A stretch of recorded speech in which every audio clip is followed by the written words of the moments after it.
Okay, what's going on, family? Peace and shalom. It's your brother DivineProspect, Kingdom Harbinger Ministries. We are back. Another Freestyle Friday session. The session is going to be no more than 2 hours. I'm going to try to end under 2 hours. We had a great session earlier in the week. A lot of people hit me up and said thank you or toda for that information on birthdays and that insight and advice, etc. So I'm glad you guys enjoyed that session.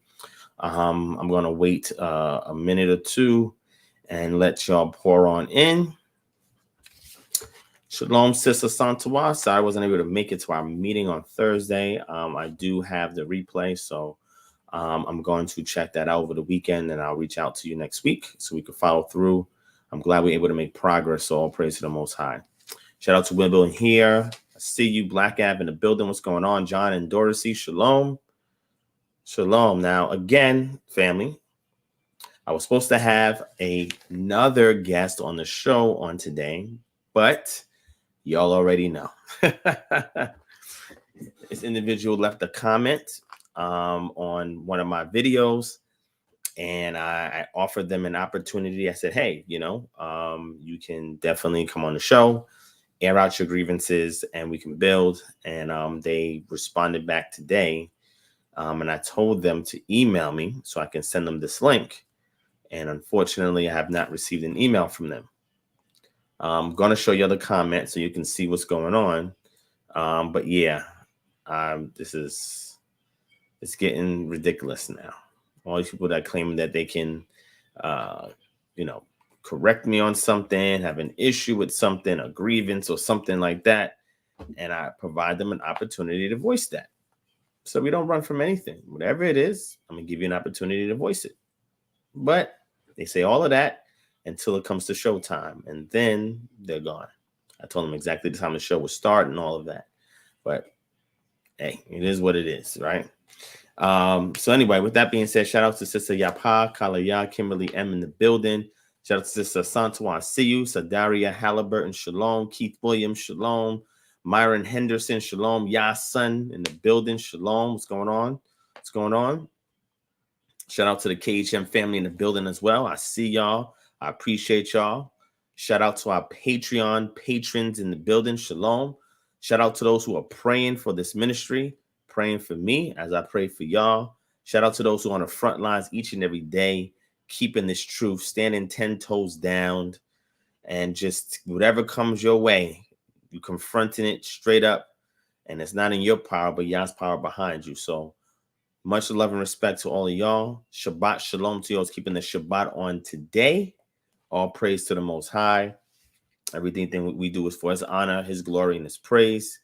Let Him be lifted up when we build, when we talk, when we move, when we think, what we do, and let ourselves decrease. All praise to the Most High. There's so much that can be done and needs to be done. But we can't do it without His strength. And that's just the way it is. I thank Him for allowing me to see 39 years on this earth. All praise to the Most High. I'm almost at eldership. In a lot of cultures, age 40 is eldership. So I'm almost at eldership. So don't call me elder yet. I know a lot of you have been calling me elder for years. I'm not an elder. I don't receive that title because that's not what I am. I'm even honest about it. Even when I put on my Igbo garb, I always make sure I wear my black cap. I never wear the red cap. Red cap is for elders. Black cap is for those who are under 40 who are not elders or nobility in the community. All right. Shout out to Ernest Higgs in the building. Shalom. Gavin Miller, I see you. Shalom. Sister Sharuka, Israel. Shalom. What's going on? JC Nicker, 89. Shalom. Black Ab, yes, you are definitely an elder, my brother. You are definitely an elder. So all praise to the Most High for that. Shout out to Remarkable Ministries in the building. That is my executive assistant who holds KHM down on the back end. And those of you who try to reach out to us, you already know. You've spoken to her before, so truly appreciate all your assistance. Shout out to St. Lou the Kid. That's what that is. St. Lou the Kid. Shalom. Shalom. What's going on? All right. So, unfortunately, because I didn't have that person on, I don't know what to say. Because I don't have them on, can't do the show that I was prepared for. I mean, I could do it, but it's not the same energy when the opposing side is not showing up, but it's all good, man. It's all good. Psalm 51. Yeah, man. If I cut all my hair off, I'll look even younger.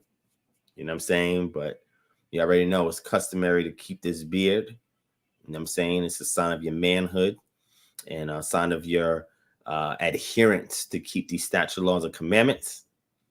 But I will be getting it shaped up soon so I can look needed in this. But sometimes I like to wolf it out so it can grow some.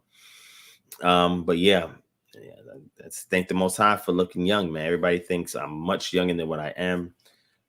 Some people think I'm in my early 30s. Some people told me late 20s. I'm like, what? I wish. I had this truth in the late 20s.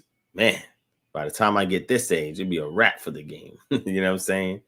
But I think Yahweh has been on this journey.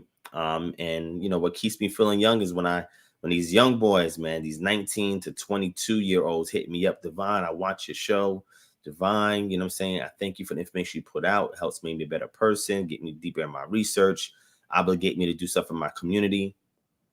And I wish I had somebody at that age to imbue all this knowledge, you know what I'm saying, into me and to guide me, you know what I'm saying, and to answer my questions. And when I have hard times, to speak life into me and to lead me, you know what I'm saying? That's something that, you know, I wish I had, but I didn't. So I had to become that which I didn't have, right? So that way I can imbue my indelible mark onto the next generation, right? My children is going to be the ones eating the first fruits, you know what I'm saying? But outside of my home, anybody else that I'm connected to, I try to do my best to help the community, man.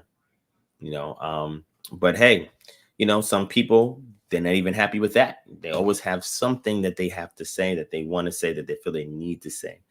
See, a fool, watch this, a fool talks because they just have to say something.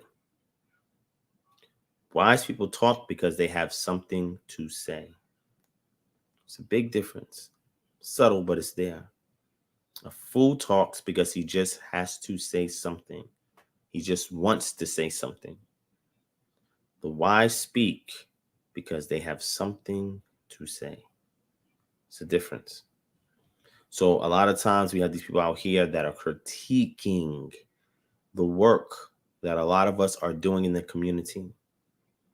And I say to them, the best way to correct me is to show me a better example. None of them have a better example. So I'm like, why are you even coming out here to correct me? And then they'll try to correct me publicly and want me to squash it publicly. And I said, no, you put it in the public. Let's talk about it in the public. I'm giving you an opportunity to speak as adults, whether it's male or female. Let's talk, let's build. And unfortunately, we see people are absent when it comes time for that. And especially if they have an anonymous profile or avatar or a name that's an alias or something like that, and they don't want to show their face, they don't want their voice to be heard. Got a lot of cowards out there, man. We do. They're big and bold as long as they're anonymous. But the moment you say, hey, show up, let's talk, let's build. Quiet as a church mouse.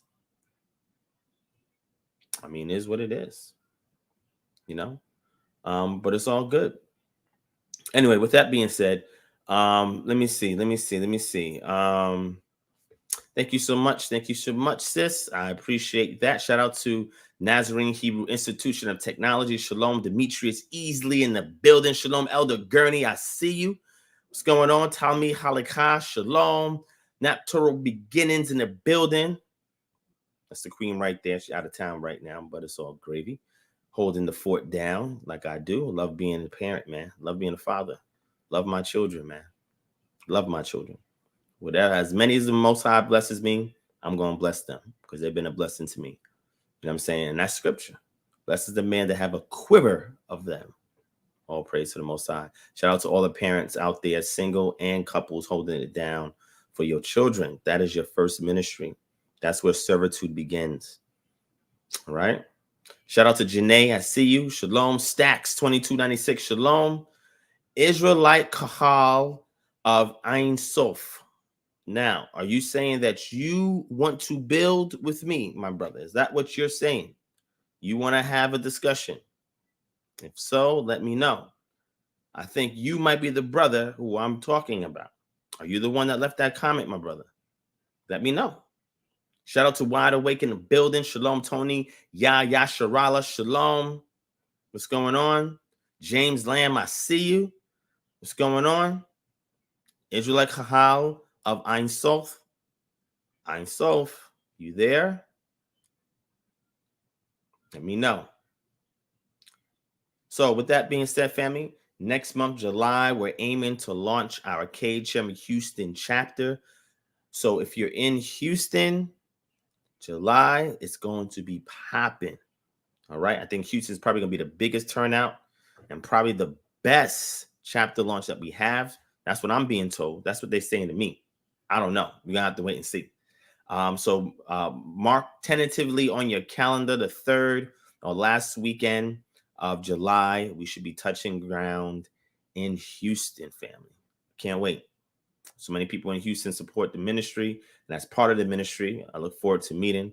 And those of you who are in the surrounding area, you better make sure you make your way to Houston, man. Even if you're coming to get some food, because we always give out free food at these events. All right.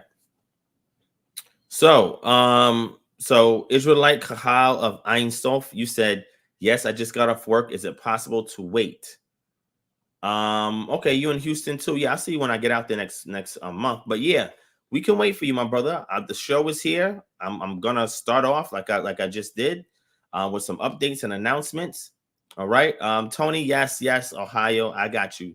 If we do Ohio, y'all willing to probably be late September, early October. I don't want to get there too deep into the winter. It's crazy out there, man. Y'all weather is crazy, just like New York weather. It's crazy, man. Chicago weather. Woo. Man, sorry, I can't go there during that time, man. I got to be in a warm city, warm state, man. Can't mess with y'all. You know what I mean? James Lamb, yo, we want you, man. We want you, man. We got to take this information and transform it into services, products, and goods and programs that can change the community, alleviate societal ills, bring people closer to Yah, and prepare them for his coming. That is the goal and objective of what we do. The scholarship is there to inspire you to do. You must be active in this truth. You cannot sit and fill up a pew. This is not church. This is not Christianity. Not saying that Christians don't put in the work, as a lot of them do, but most of them don't. The parishioners that are here in New York, I said New York, in Georgia, up in New York, Cali, places that I've been, most of the parishioners are pew seat warmers. It's only a few of them that are putting in work. We have to be completely different than that. Because if there was a kahal, right, an Israelite community in every city in this country, a difference would be made. The reason why there's no peace in the cities is because enough of us are not getting together to go out in them streets. When I say in them streets, I'm not someone on a street corner. Those brothers, that's their ministry, to declare the word, speak to the brothers and sisters. But once the people receive it, then we intake them. We onboard them, right? We push all of this information into them, right? We give them our products, services, and programs to remove all of those spiritual blocks in their life and give them a clear view to Yah. And once Yah can speak to them clearly and clarity in HD, then they're inspired to go put the work in the community, right? So shout out to Yah's Universe in the building. I see you. Shalom. Let me see. So if you're interested, my brother or sister, Yah's Universe, I don't know if you're a brother or sister, down below is the link. Click the link in the description. It'll tell you if you want to join KHM, click this link. It's right down in the description. All right. And all of y'all, just remember, if you don't have that KHM app, you'll see those details scrolling below. Make sure you get you that KHM app ASAP, pronto. All right. Raise the Matrix says Massachusetts. Well, possibly. Maybe we might do Massachusetts. Maybe. I'll keep that in mind. Keep that in mind. I don't know too many places. I know Springfield. I know Boston. And a couple other brothers told me in some other places of Massachusetts that I have never heard of before. So I'm not thoroughly familiar. I've been to Boston before. but that's the only city I really know. You know what I mean? But we're needed everywhere. Jeremiah chapter 29, verse 7. Seek the peace of the city and intervene on its behalf before Yah, for in its peace you shall have peace. If you don't have peace in your city, it's because we're not putting in a certain type of work that's required of us.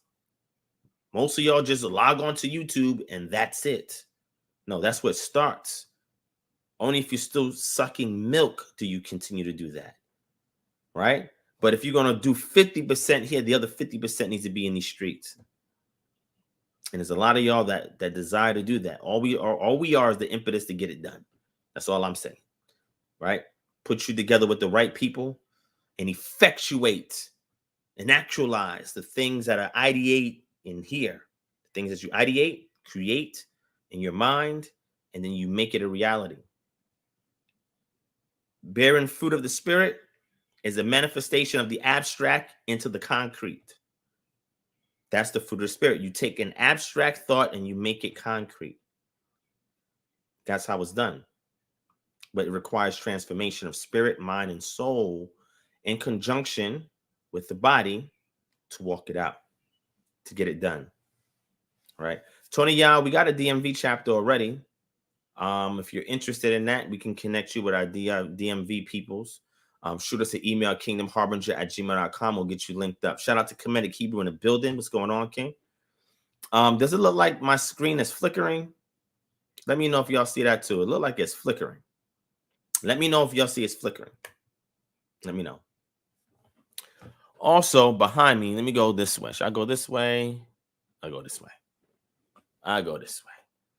Probably can't see it much, but if you look over here, I got some collard greens, dinosaur kale, and this mint that's going crazy. Mint is a very interesting herb. It has weed-like tendencies and attributes, but I love it. The smell is very fragrant and it's very flavorful. But we got some collard greens in the back. We got some mint and we got some dinosaur kale. And that's what we're growing back there. Make sure you get you guys one of these back here, one of these arrow gardens. All right. It requires minimal maintenance on your part to grow your own food. That's part of autonomy. If you could see how big these leaves are, man, they ready. It's collards. We're going to take those collards, man. We're going to wash them. We can eat them raw. We can boil them very slightly. You don't want to boil it too much because the nutrients will seep out if you boil it for too long. But yeah, I'm going to munch on those probably this weekend. All right. So, yes, it does, Tamara. Shout out to Tamara Michelle in the building. Shalom, Jean. I see what's going on. Dennis Macmillan. Shalom. Yeah, Dennis, I don't know anything about that. I'm not sure about that. I don't know anything about that. I never heard that. Those are my brothers. I don't have any issues or problems with them. So if they are saying that, I'm sure that they are singling out certain people in the community. I'm not justifying it or saying that I agree with it, but I'm sure, knowing them, they are referring to particular individuals, right? Now, that's not the type of language that I would use, you know what I'm saying, when trying to deal with a situation, but I can't control what grown men do. You know what I'm saying? There's a method to their madness. That's what they do. You know what I'm saying? So I don't know what you want me to do about that, my brother. Right? Maybe you can ask them who they're speaking about, and you can address them on that. I don't know what you want me to do. Me and KHM, we have a mission to do. Our mission is not correcting people when they curse other people out, unless it's done in our presence and it's something that we can control. But other than that, that's them. They got their ministry. We got ours. That's what they do. So again, I can't comment on something I didn't see, that I don't know the context behind. And I'm just not going to come out and just berate, correct, or rebuke brothers or sisters in the truth if I don't know the full story, my brother. So I'm not sure what you want me to do. You know what I'm saying? Thank you for bringing it to my attention, but I'm not sure what you want me to do, my brother. All right. Maybe if after send me the link. No, send me the link. Send me the link, email it to me, and I'll take a look at it. That's it. And the scripture says, Matthew chapter 18, if your brother sins against you, you must talk to him in private. So I'm not going to come out here and just say something publicly. I need to address it privately with my brother. And then we go with the rest of the protocol from there. They don't hear, you get 2 or 3. If they don't hear that, then you bring it before the community. And if they don't hear the community, then you just excommunicate them and you keep your distance. That's how it works. If they're sinning against us. But freedom of speech, saying what they're saying is not a sin against me. I'm not the hit dog. I'm not the hit dog, so I'm not hollering. You know what I'm saying? So the hit dogs holler. I'm not the hit dog. It wasn't intended for me. And I know that because I speak to these brothers, right? So again, my brother, I'm going to put that on hold. Like I said, if I see it and there's something in there that I think that needs some kind of, adjustment, correction, discussion, I'll talk to my brothers behind the scenes, right? I do things in decency and in order, all right? So much love to you, my brother. I know you're concerned for the other people in the community and what people are doing. I appreciate that. So Andre Weaver says, can you mention some Israelite dogmas? I'll give you one of the number one Israelite dogmas. And this is not all Israelites. This is some Israelites. That KJV, man. Some of y'all live, breathe, and will die over that KJV. You can't even pry it out their hands. They'll die, and their fingers will be like this on that KJV, man. Some people believe that is the pure word of God. The unadulterated word of God. That's what some people believe. So that's one huge dogma. One huge dogma. Another dogma is people who subscribe to certain calendrical calendars. I can say calendrical calendars, but they subscribe to certain calendars and don't want to address the faulty parts of that, the intercalation and other things, right? So they're stuck on what they subscribe to, and that's it. They're not open to receive new data, to process it and output it. So that's another heavy dogma. Another dogma is Israelites who subscribe to all Christian doctrine, like Trinity, saying the Sabbath is done away with. We don't have to keep the statute, laws, and commandments. There's Israelites that say that. I'm only Israelite ethnically, but I'm nothing else about me is Israelite. That's what they say. I'm like, wow, that's deep. What can I do? That's their business. Then you have Israelites who subscribe to Islam, right? Because they believe that Muhammad, peace be upon him, was the last prophet from Allah. It's interesting that Ali prefix means the, but it should really be the God or whatever. So that's neither here nor there. That's just the Arabic language, right? But some of them are intertwined with that. That's their business. But it can be a form of dogma, right? That they've picked up along the way. There's brothers and sisters that subscribe to the book of Jasher, and they believe all the truth is revealed in Jasher. Another dogma is brothers and sisters who hold to, gematria, and they hold to the 613 statute laws and commandments, right? They hold on to this Gnostic approach to the text because they feel that the text itself is insufficient to reveal deep things to you, that they have to intertwine it with other stuff. The ones who see it from a Greco-Roman perspective, the ones who strictly deal with the New Testament from the Greek, there's a lot of dogmas out there, right? There's some people who believe in that Israelites that believe in original sin. There's some of them that believe in the virgin birth. So, what you talking about virgin birth? I'm just saying, these are all dogmas, right? Because my thing is, here's the difference. I'm not saying that everything I tell y'all is incontrovertibly true. It's not what I'm saying to y'all. That's not what I'm saying. Because I could hold to something today and y'all reveal something to me next year. What am I going to say? Looking crazy, saying, oh, this is the truth, and argue people down on stuff. That's why the way I reason, the way I build is different. I try to be objective, right? Because when I'm objective, even the stuff that I subscribe to is under the subjection of the objectivity of the subject matter. It's subject to that. So I say things to critique myself so I can go back and analyze. And then when I build with people, the only L I take is learning. So I'll take that knowledge and information, I incorporate it what Yah's already given me, then I'll keep growing, blossoming, and flourishing. That's how it works. So Tony Yasharala, the reason why the Ebionites didn't mess with Paul, we see it. It's in Acts chapter 21. Because of rumors that they heard about him. That's why they didn't rock with him. And they believed that he was given this movement into the hands of the Gentiles, and he did open the door to the Gentiles. He did. So maybe they were looking at this and seeing it as a form of foreshadowing, because that's who he went to. I mean, there's Israelites that believe that the Gentiles are Israelites, and they're not really Gentiles, from the scriptures. So, the reason why I don't subscribe to that is not only because of the history of the 1st century CE, but everything after the close of the Bible, all the writings that we have after the close of the Bible, shows us that the majority of those individuals who they call Gentiles, not the Hellene, the ethnos, that they are actually people of other nations. Nations outside of Israel will not be saved. Individuals of other nations outside of Israel can cleave unto Yah and his people, and they will be saved from destruction. But they will have to serve Israel in the kingdom. And then after that kingdom period is over, then they'll have their eternal reward.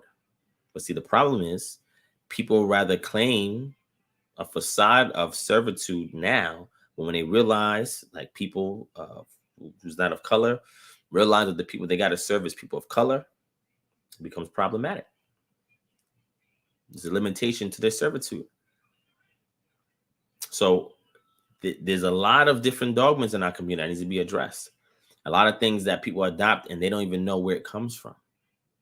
Right? So just like I went over birthdays on Wednesday, I touched on birthdays. I know I struck some chords, but all I was doing was giving the truth. That's it. So I'm waiting for this brother to come back. I don't know where he's at. We're waiting for him to come back. Yeah, I don't subscribe to the 12 tribes chart. That's not my subscription. I don't subscribe to Lashwan Kadash.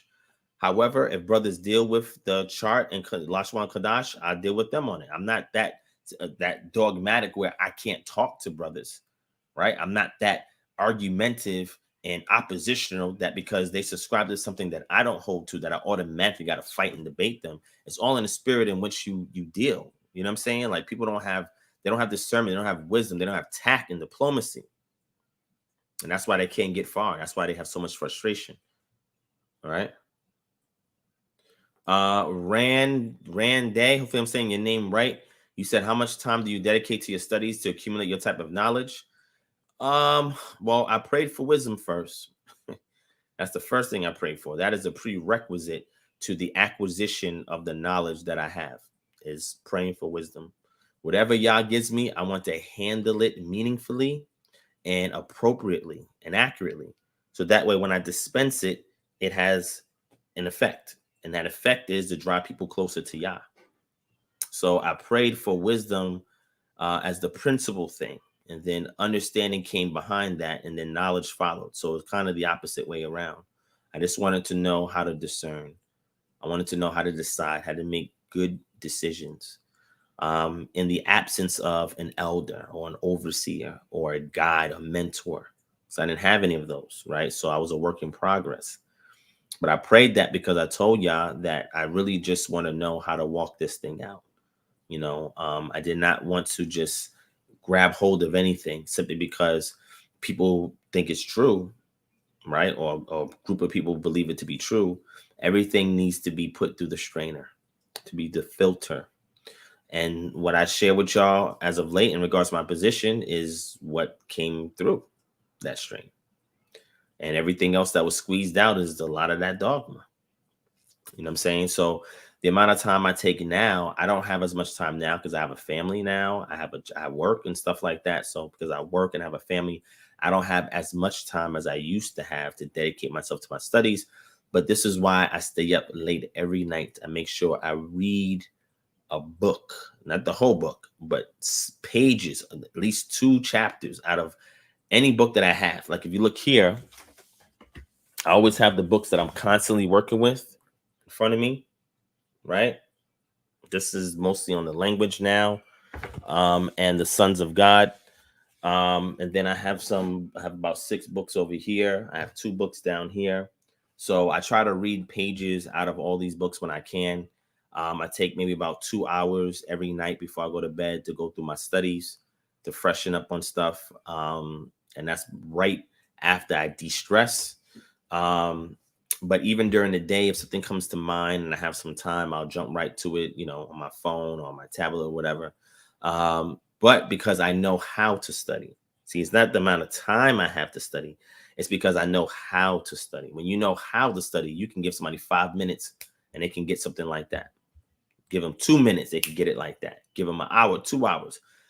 When you know how to study, you're very precise. You're very accurate. You know how to extrapolate the information that you need, right? So you don't waste time. What happens is because people don't know how to study, they waste time. I'm gonna tell you something, right? I wish I could put it on my I wish it was a Clubhouse session. Those of you following me in Clubhouse, peace and shalom to y'all out there who follow me on Clubhouse. Man, these brothers, man, I was in this room on Clubhouse, man, this past week. Yo, it was wild. We was talking about the sons of God, actually, Genesis chapter 6. And the brothers didn't want me to use the language. The brothers didn't want me to go outside the text. Brothers wanted to hold me to the King James version of the Bible. Man, it was crazy, bro. Will been here, Deaf to Dogma. You already know. You know we got the Deaf to Dogma tees, man, still out. Shout out to my brothers Seth and Scott. Yo, those Be Like John t-shirts is coming soon, man. We'll post them up all social media channels when they're available. Be Like John, man. Woo, those shirts is fire. Me and Seth was talking about it. Seth was putting it together. I was giving him some suggestions, man. That shirt is basic and to the point. It cuts deep. And we're going to probably have a series of those shirts. When I have the My Paul Moment shirt too, when Paul's boasting about being an Israelite, because Christians don't understand if you Israel, why you boasting on being an Israelite? Paul had his flesh moment, and he said, all right, let me boast. We're just going to show people this in the scriptures. We're going to show what Jesus kept the law. So what we're doing with these shirts, this new series of shirts, is we're going to pick several characters from the text and show you that they're keeping the law. We're going to show you Paul's keeping the law in Acts chapter 21, because they said the law's done away with. Okay. I don't know if you're ready for that, but those shirts is coming soon. Designed to dispel that dogma for those who subscribe to the so-called New Testament. Okay. Ernest Higgs, yes, my brother, hit me up. Hit me up, my brother. Email us at kingdomharbinger@gmail.com and tell us what you want, and we'll make it happen, my brother. I appreciate your patronage and your support, as always, King. Thank you so much for that. We're going to hook you up. All right. Oh, you was there? Yah's Universe? The one about the sons of God? Well, this guy, OT. Yo, it was crazy, man. Let me tell you how crazy it was, right? Because we're still waiting on this Israelite brother. I don't know. He said he got off from work. I'm waiting on him. But let's go. This is what he said, right? So we was going in on the sons of God, right? There's one group that believes that the sons of God are the sons of Seth, right? And that the daughters of men are the daughters of, the sons of Cain, and the daughters of men are the daughters of Seth, right?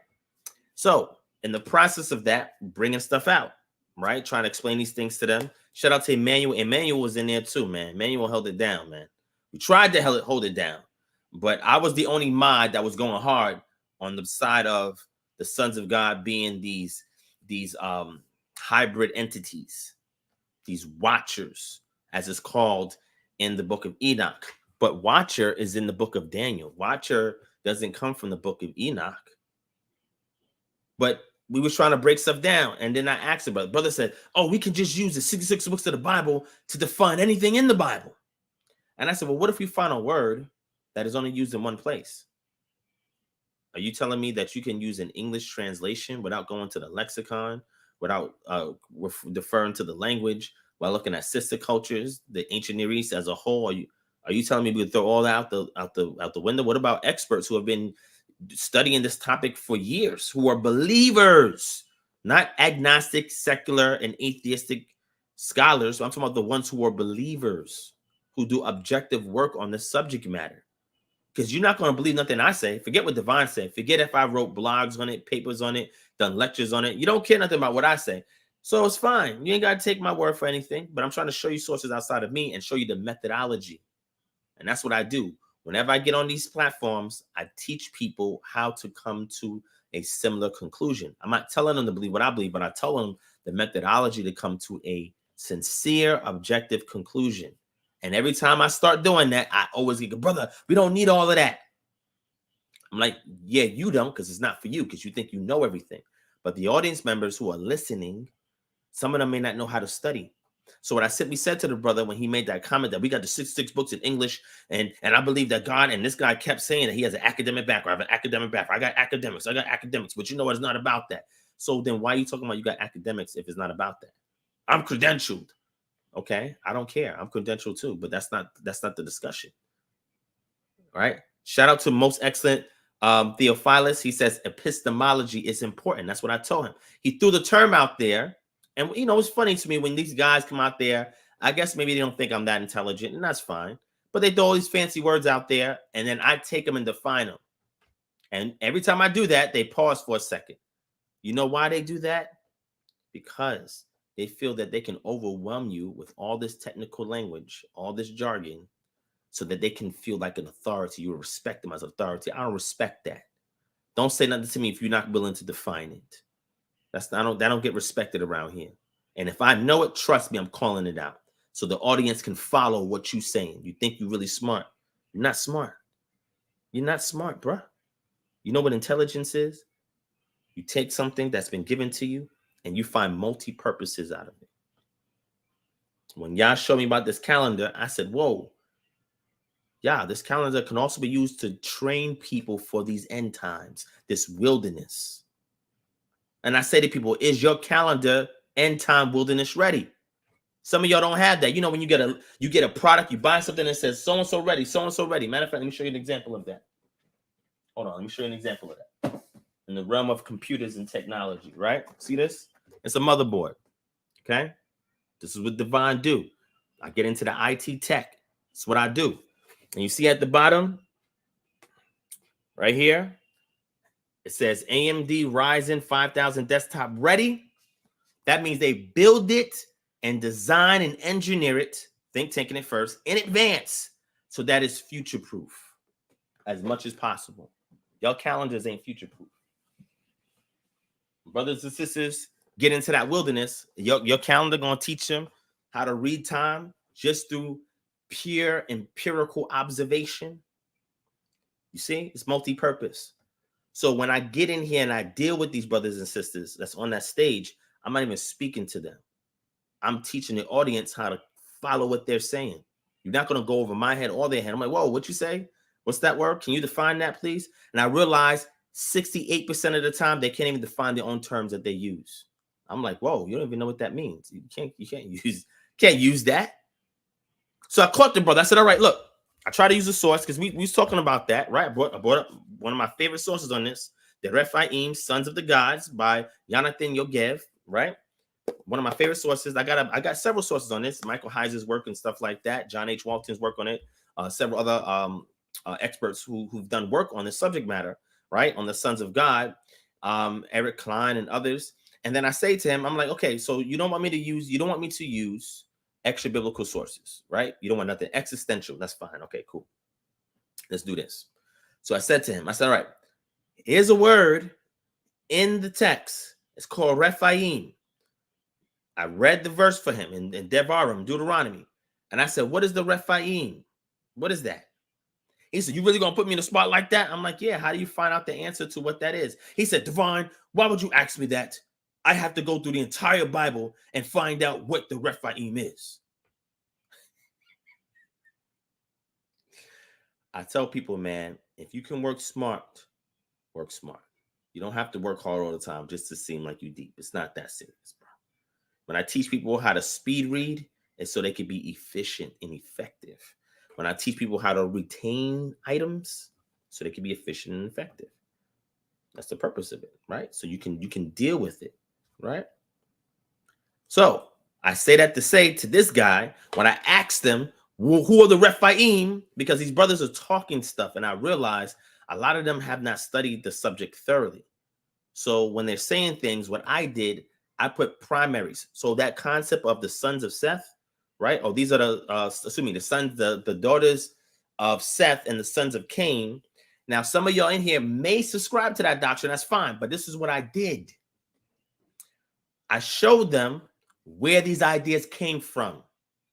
I went to Julius Africanus in his book about world history at the time. I went into the works of St. Augustine and him speaking about the subject matter. I went into the Midrash or the Midrashim, and I brought out the primaries. I said, look, this is where these ideas come from. They are not contemporary to the Iron Age period. How do I know that? Because outside of the text, we have sister cultures that use cognate phrases and words about the same subject matter. None of them believe that these sons of God were people, humans. And then when I go to them, I say, hey, who do the Rephaim descend from? Because after the flood, Genesis 10, Noah, Japheth, Shem, and Ham, they all repopulated the earth, right? Well, when I look up the Rephaim, I don't see their name in that listing there. Where they come from? He said, what are you saying, Divine? Are you saying that these sons of God, these Nephilim, but some people say Nephilim, these Nephilim, I told them that word Nephilim is not even proper Hebrew. But they didn't want me going to the language. I said, all right, cool. Y'all want that knowledge, it's fine, right? What are you saying? Are you saying that these Nephilim survived the flood? I said, look, if you ask me, bro, I don't subscribe to a worldwide flood. I'm not saying there wasn't a worldwide flood. I'm saying I don't subscribe to it from the data that I looked at. I don't subscribe to the worldwide flood. So it's possible that they could have went to the outskirts and survived. It's possible. But I didn't say it definitively. I don't know. I said, or there could have been another rebellion and they could have came down again and interfaced with women, because the scripture says that the Nephilim was in those days and thereafter and afterwards. How did that happen? I said, if these are the daughters of Seth and the sons of Cain, right? Excuse me, the sons of Seth and the daughters of Cain. I said, well, then how did Cain's lineage survive after the flood if you believe that the flood wiped out his entire lineage? They didn't have no answer for that. How could the Nephilim show up in Numbers chapter 13, who was a hybrid mix of the lineage of Seth and Cain, when after the flood, only Seth's lineage survived? The flood was designed to wipe out all the wicked of Cain's seed, as well as any of the wicked of Seth's seed, and destroyed any other people groups outside of that. Because, you know, Adam and Eve had other sons and daughters that we don't even have a listing for, a lineage for. That's another conversation altogether. But it was to target the ones who were wicked in those days. Hence why the age limit was imbued. So what I'm simply saying is, how were the Israelites able to see the Nephilim in the land of Canaan if Seth's and Cain's lineage, who were wicked, was destroyed? How? Let's get the scripture. Let me just show you scripture. There's so many ways of going to this. I'm just killing time, family. Shout out to Jay Fearson in the building. I see you, Sister Tiara. All right. I'm just saying, Kevin Wiley Music, Shalom King, what's going on? Right? I'm just, where's the brother Israelite? Can somebody find that brother? I don't know. Look for him for me if you don't mind. Yeah, so Keith, right? That's an excellent question. When you compare the genealogies, there are names that are shared, but you'll realize it was a limited range of knowledge in regards to onomastics, right? The science of naming things and people. So because of their close proximity to each other, that's why they have similar names. Names in the ancient world, it had a meaning. Names today, you can call somebody Mercedes, a black girl Mercedes. Your parents named you Mercedes? Escalade. Your parents named you Escalade? They be getting some wild names. I'm like, yo, what does that have to do with anything? I know somebody who parents named them Versace. That person was blue black with a name Versace. I'm like, wow. Another sister named Fendi. So what the hell your parents named you this for? It's not cultural. What are they doing? It's because of what they value. They value the products of their oppressors. So therefore, that which they envy, because they themselves can't possess it in the material form, they name their child that. So they, in their mind, are deceiving themselves to thinking that I have possession of that which I desire. I want to escalate. I can never get it. But if I name my child that, I have it in my possession. I want a Fendi bag, but I can't afford it. So when I have a child, I'm going to name them Fendi. All these other names that have nothing to do with our culture. And people wonder why their kids is running around acting wild and crazy because they don't have no name to attach to a history to anything at all. That's just what it is. Okay. All right. Shout out to Sister Nisi's PCs in the building. Sister Nisi was there. She's seen that foolery. Shout out to Alexander McCaskill in the building. All right. Brandon said, I know a real ghetto Mercedes. That's facts. Yo, I'm speaking the truth, yo. I'm speaking the truth. Okay. All right. So let me show you this real quick. And then I see Israelite Kahal of Ein Sof is here. So let me show you the scripture in Numbers chapter 13. I want to know, how did Cain's lineage, who was required to mingle with Seth's lineage to produce the Nephilim, how did it come about in Numbers chapter 13? I try to tell you, brothers, the reason why certain cities were chosen for extinction is because these other people groups that were part of the Nephilim existed there. You remember King Og? He had a bed of iron and how tall he was. They were singling out all of these heroes, these giants, and the term giants in the Greek gigantes does not automatically mean somebody of tall stature. See, people always mistaken that because that's the connotation that the word has in our language. But when you go back to Greek mythology, you see that's not always the case. See, there's a lot more research that needs to be done. And I just try to put things on the table, say, yo, let's consider this. But they just shut everything I say down because the things that I say will unravel thread by thread surgically. We surgical with this. So what do we see in that movie Training Day? I'm surgical with this, Jake. We surgical with it. You got to be. Because this is not something that can be resolved in a 4, 5, 6 hour discussion. This takes years of study. I've been studying this thing for 7.5 years, bro. A long time. I've been studying this subject matter. Long time. I think on the tail end of me being a Christian looking into this. All the way into the truth today in 2022. So we talking at least, probably longer than that. At least 11, no, not 7.5. Probably about 8.5 years I've been studying this. A long time. And you got to remember, I'm part of 6 different academic societies. So I can pull from so many different sources. And then I take my hard-earned money and I buy books and I read them. I go to seminars and lectures with people in those fields and I listen to the information and I process it. I write my own stuff on it. This is important, right?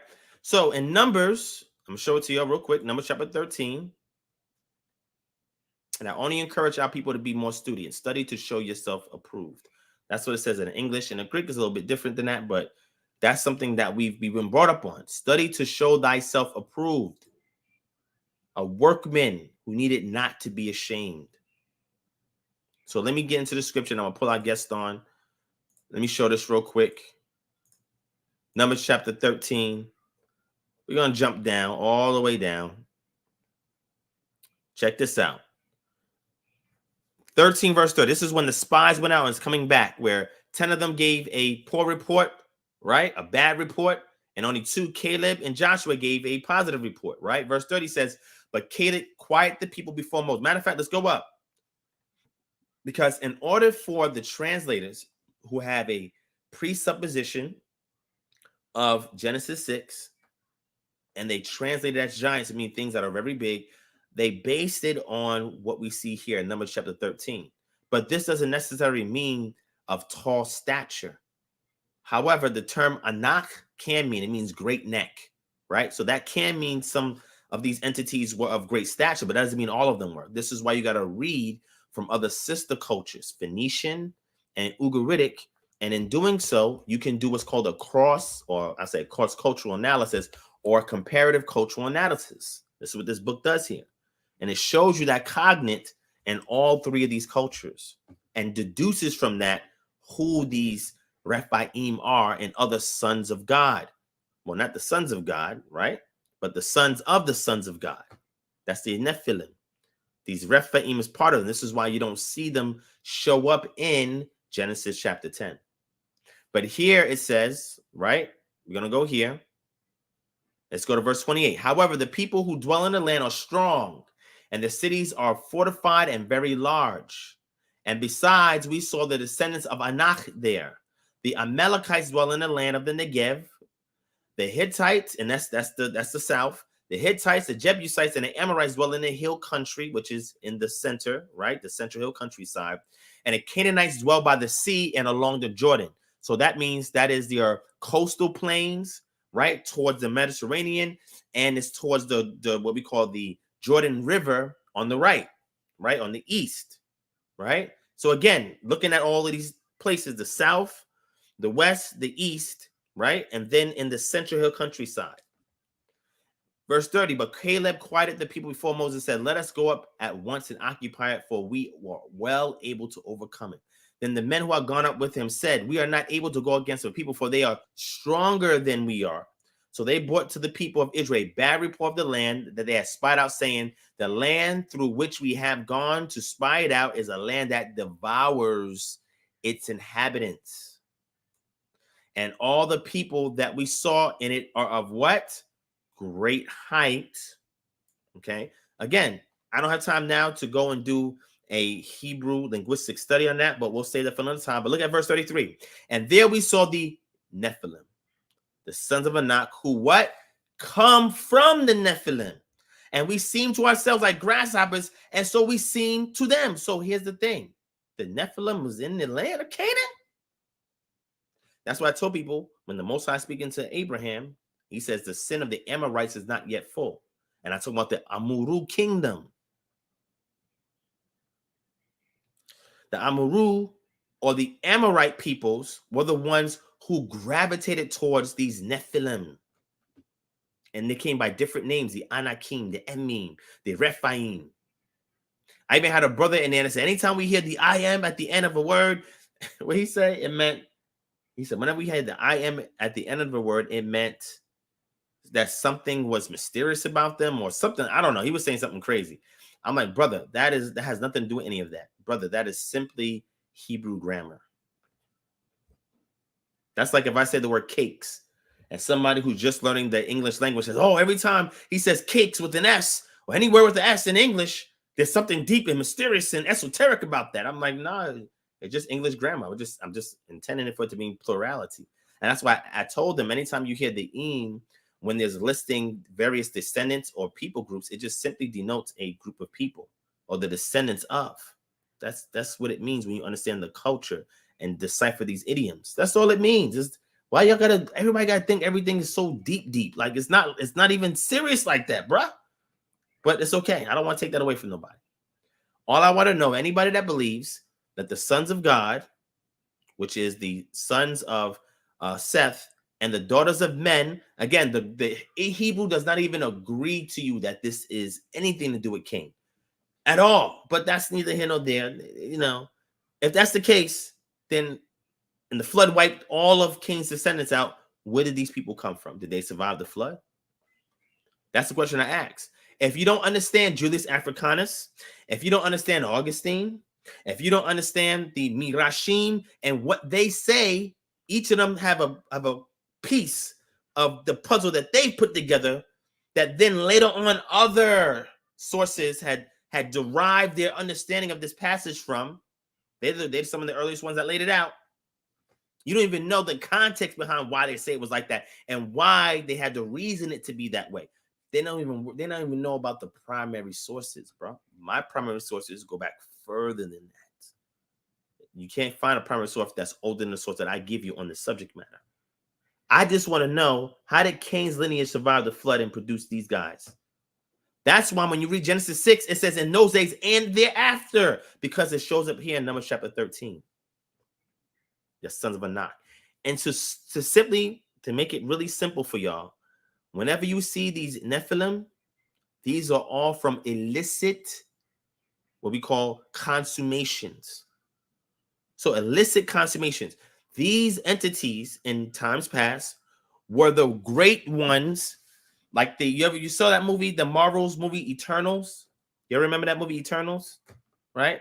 That they were created and they were placed on here to watch over the affairs of mankind and help guide them through the process of evolution, right?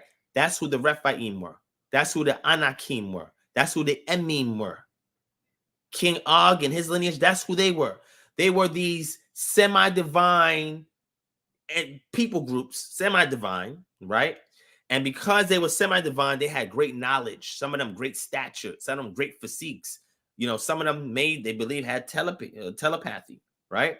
Or some other kind of, you know, what we will call powers. You ever seen mutants, right, from X-Men, right? You think all that stuff is just made up? No, they derive that from stuff. Actually, if you study a lot of Marvel comics, they derive a lot of the background stories for their characters from the ancient Near East. And all you got to do is, once you start getting into ancient East, it's a whole Marvel line right here. Like, oh, I'm not just about Thor and Odin, right? And Loki. No, I'm talking about almost every character you see has some kind of source that goes back to the ancient Near East. And there's a reason for that. That's not on purpose. But if you think about the Eternals, there was these entities that was amongst mankind that mankind worshipped and gravitated towards. And they led mankind. This is why the Canaanites loved them. They were a gift from the gods. And they worshiped these entities that lived amongst them.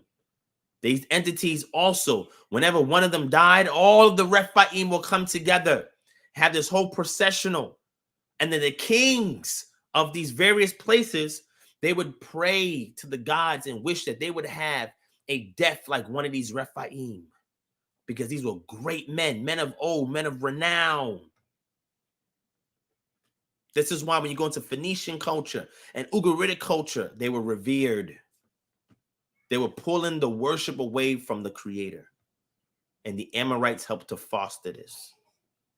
The Amalekites helped to foster it. The Jebusites helped to foster it.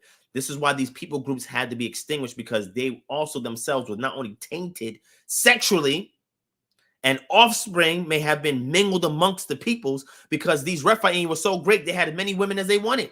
Even married men's wives. You couldn't tell who was who. And this information was imbued into them. And the only way it was believed to correct that from a people group is to take the virgins who were untouched, because the moment that an Israelite man laid with them and produced a child, what you did was you wiped out that seed. Okay, let me stop. All right, I'm gonna slow down real quick.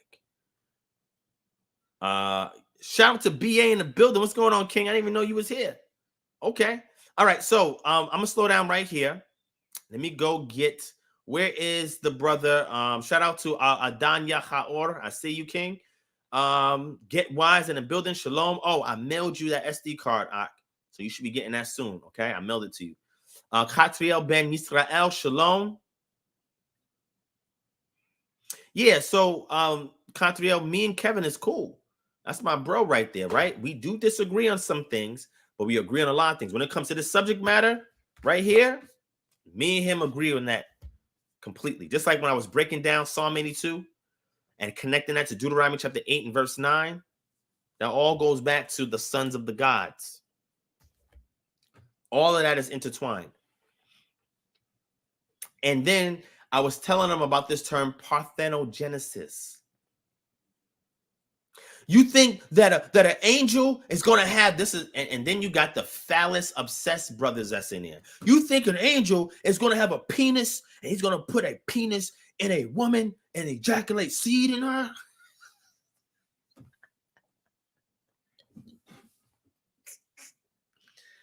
I'm like, wow, bro. I'm like, yo, you know, families might be listening to this. Yo, wildin'. This is what they're saying. I'm like, brother, I want you to look up the term Parthenogenesis, right? Because a similar thing happened, according to those who subscribe to the virgin birth, in the book of Matthew and also in the book of Luke. Parthenogenesis was the act of how Zeus got women pregnant.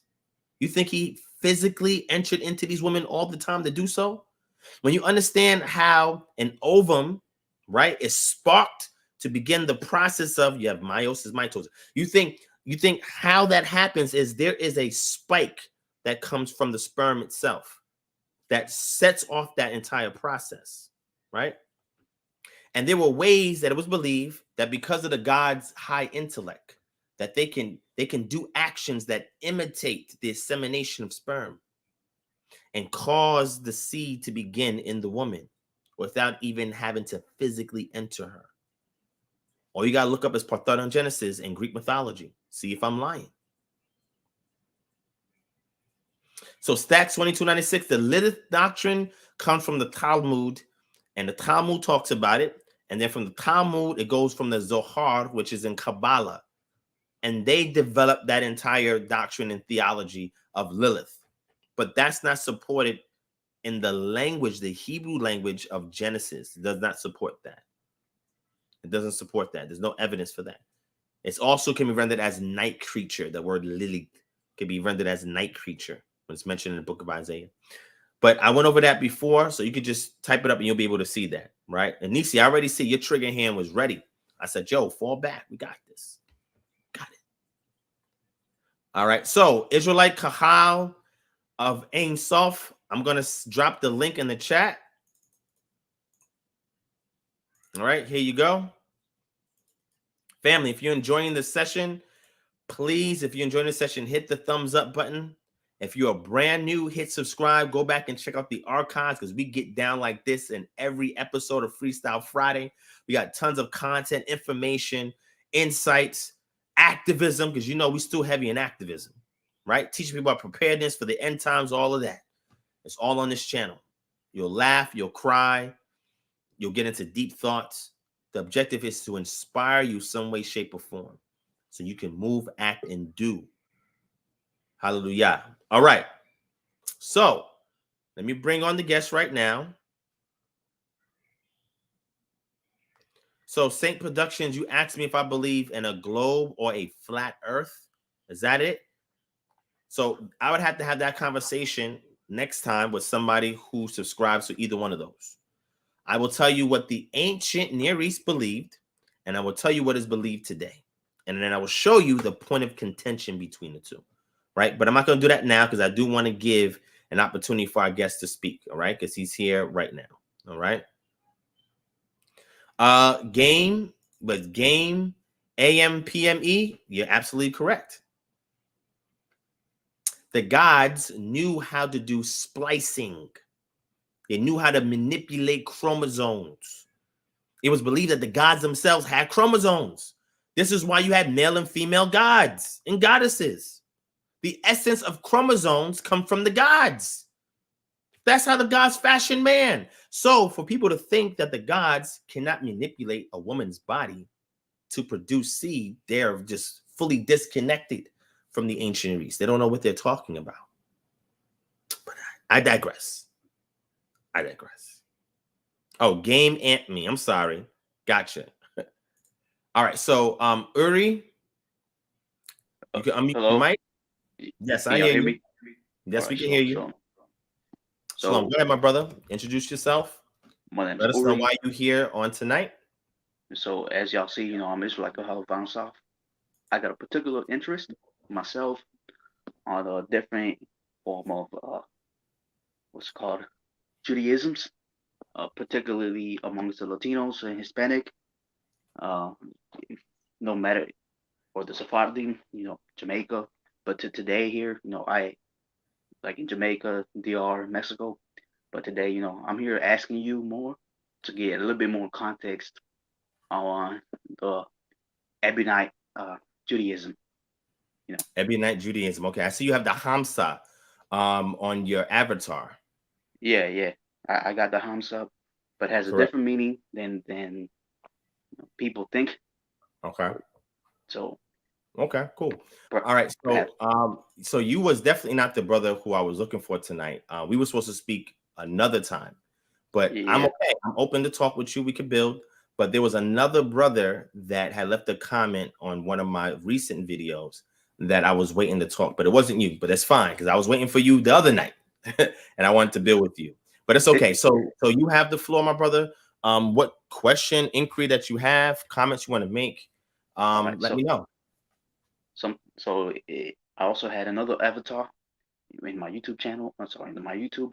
So some might confuse some people. The other one has like a star shaped. So just letting y'all know. So my question is, Ebionite Judaism, concerning when y'all practice, the remembrance, the ordinance of the Lord. What is it that uh, happens when y'all do it? It's because I'm coming from a different background, trying to see what's going on.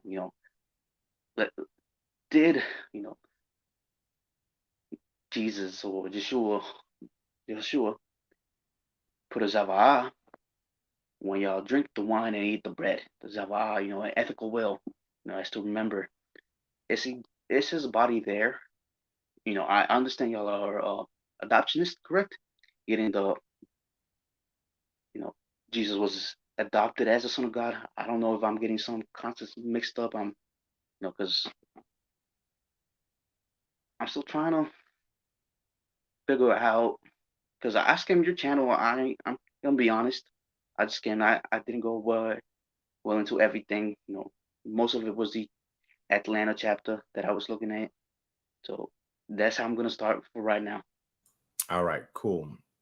So let me see if I could follow you and be able to address your concerns, which is cool. And I want to say shalom, by the way, my brother. I mean, all but peace to you. I appreciate you coming on here and asking a question for edification so we can build and grow and learn from each other. I do appreciate that. So thank you for your question. And I'm gonna try to take it piece by piece, right? All right. So the first thing is you mentioned the term Ebionite Judaism, right? Correct. I'm not sure what that is, but I will tell you about who the Ebionites were. And there was more than just one sect of Ebionites, right? There was also more than one sect of the Way, more than one sect of the Nazarenes, and more than one sect of what's called the Jewish Christians. And if you want a good source on this, I have several, but I got one that I want to show you real quick. Let me go ahead and grab it real quick.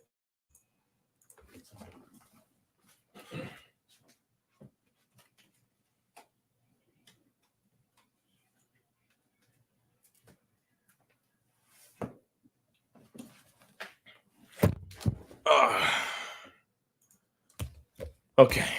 A lot of times people bring opinions to a book fight, right?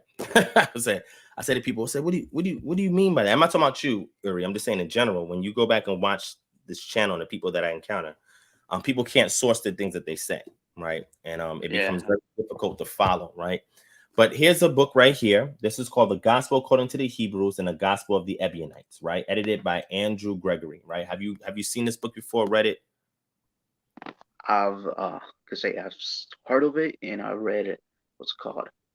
Excerpts from other books that talked about it, but directly from it, no. Okay, no problem. Let me show you another good source. All right, I'm just gonna put the sources out there first, just so you can see it and get an idea of it. Right. So just give me a second. I'm gonna show it to y'all. All right, here's the other one right here.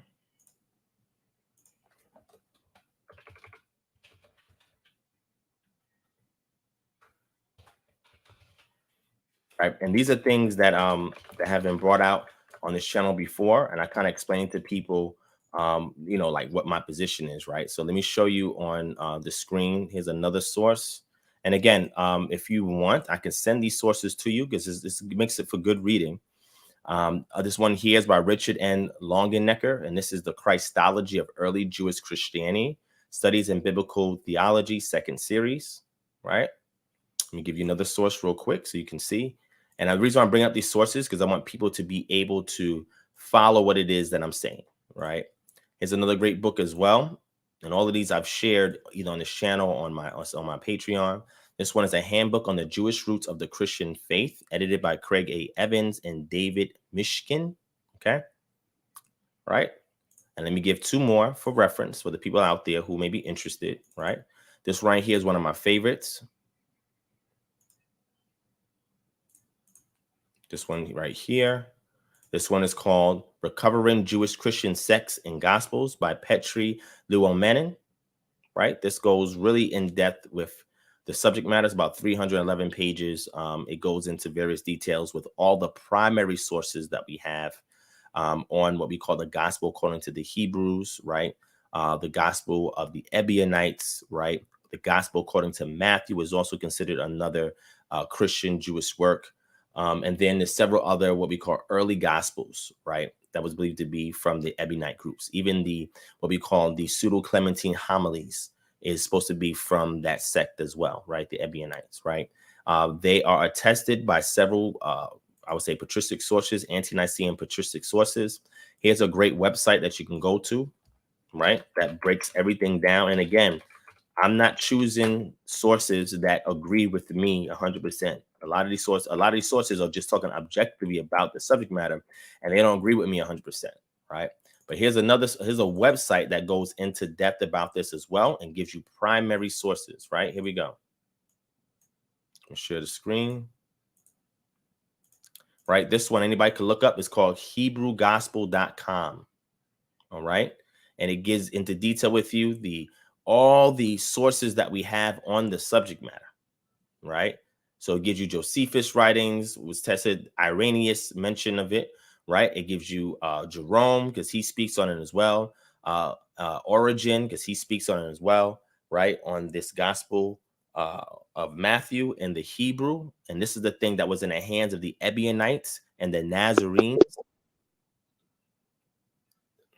Let me mute you real quick. Oh, you muted. Okay. And these are sources that y'all can go and look for yourselves if you want to see the primary sources, because you got to remember these groups did not leave a lot of their own personal commentaries and works behind, right? Describing what it is that they believe exactly.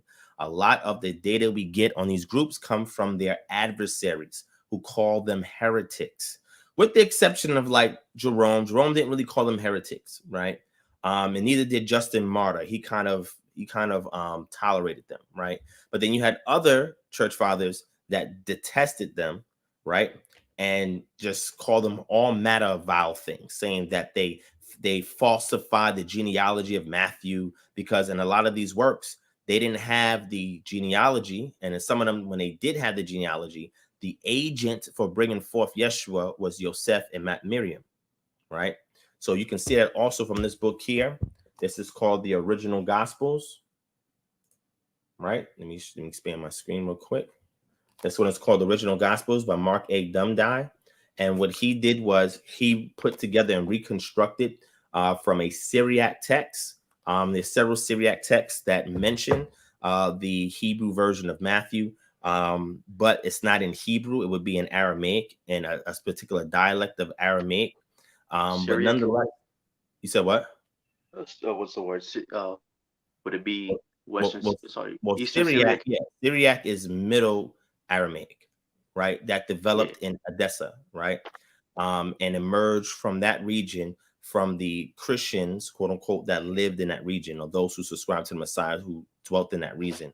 They were speaking a common form of Imperial Aramaic, and they created a new dialect that was called Syriac because it's from Syria, which is from that region. This is what academia calls that language. And also we see that cognate shared by earliest writers from there. From those Syriac Gospels, we get things like the Old Syriac Sinaiticus Palimpsest, which derived from the St. Catherine Monastery in the Sinai. You also have the Curatorian Gospels, which also comes from there. And not only that, when you go in here to Matthew chapter 1, and this book that recreates the book of Matthew from those Gospels, or you can see it for yourselves from Agnes Smith, who was the Semitist or the linguist who discovered them herself from that monastery.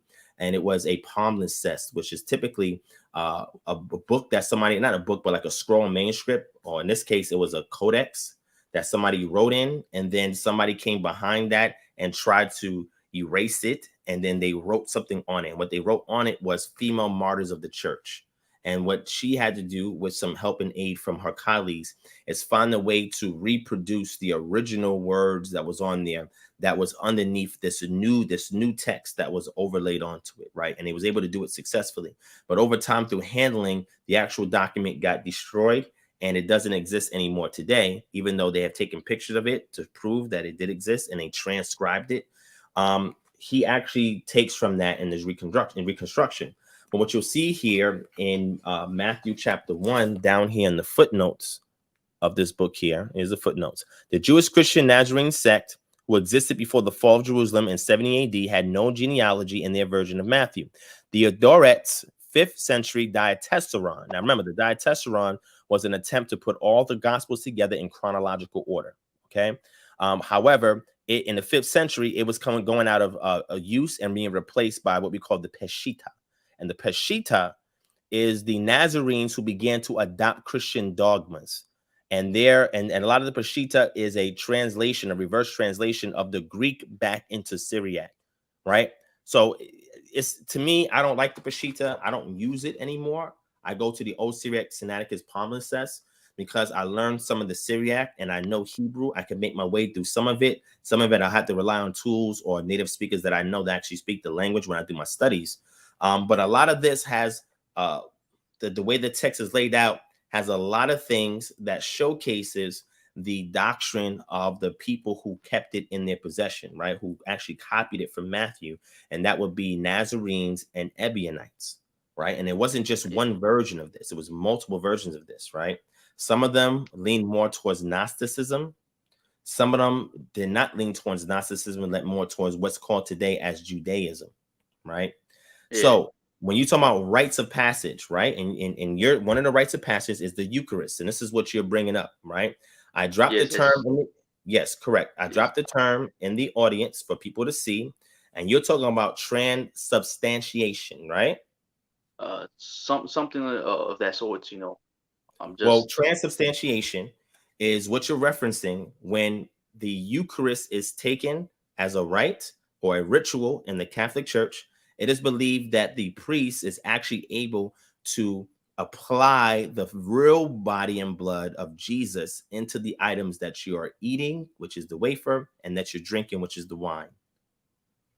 That's what that term means. So maybe you're not familiar with that term, but that is what you're asking me, right? When you say, do we partake in the body and blood of Jesus? That's what you're saying, right? So something of that sort is, you know, it's not exactly like that, but it. Okay, so if it's not exactly like that, then just explain to me what you mean, because that sounds like what we're talking about.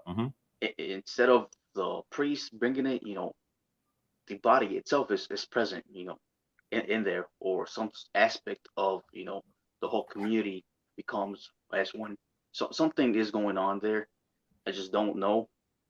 So that's what I'm asking. Something supernatural, something esoteric. When you say something is going on there. Yes. Well, the Ebionites, we don't have any writings from the Ebionites in regards to how they viewed that, right? So I can't tell you what they believed and didn't believe in that. I don't know. I will tell you what my position is on that, and I'm gonna show it to you right now. Let's go to the book of Matthew. This is something, actually, let's go back before we get to Matthew. Let's get to the reference to Melchizedek in the book of Genesis, because this is what's called a covenant meal in the ancient Near East. This is not nothing magical that people attribute to it.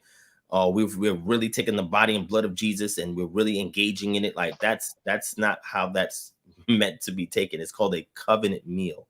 This is something that's very common in ancient Near East whenever a superior was making a covenant with an inferior, to the point where the inferior is entrusted with some kind of instruction or direction from the superior. They would eat bread and they would drink wine, and the mingling of the two would be like the body and blood of somebody being broken or sacrificed. And then that purely just showed that the parties that's partaking in it, that the inferior is going to hold to these instructions unto death. That's all it meant, right? But later on, when doctrine starts to develop into dogma, teachings will develop into dogma, from people who are outside of the communities who had an actual cultural mandate of performing these acts that go all the way back to antiquity. And you have another people group who are foreign to those practices and they're trying to interpret what they see. Then they start to insert their ideologies into it and transition it into something that is foreign from its initial inception. And that becomes problematic. So I'm going to give you an example of this going back to Melchizedek. Let me bring that up real quick for you, and I'll show you on the screen, and I'm going to walk you through what my position is on this, and then I'm going to give you a source to look up covenant meal in the ancient Near East. So you got to look up, right? So again, when people talk about this Lord's Supper, I mean, I don't engage in no Lord's Supper. I do the Passover. The Passover is what I do. So the Passover, because that's around the time when Yeshua was martyred, right? We liken his sacrifice almost like a Passover sacrifice, right?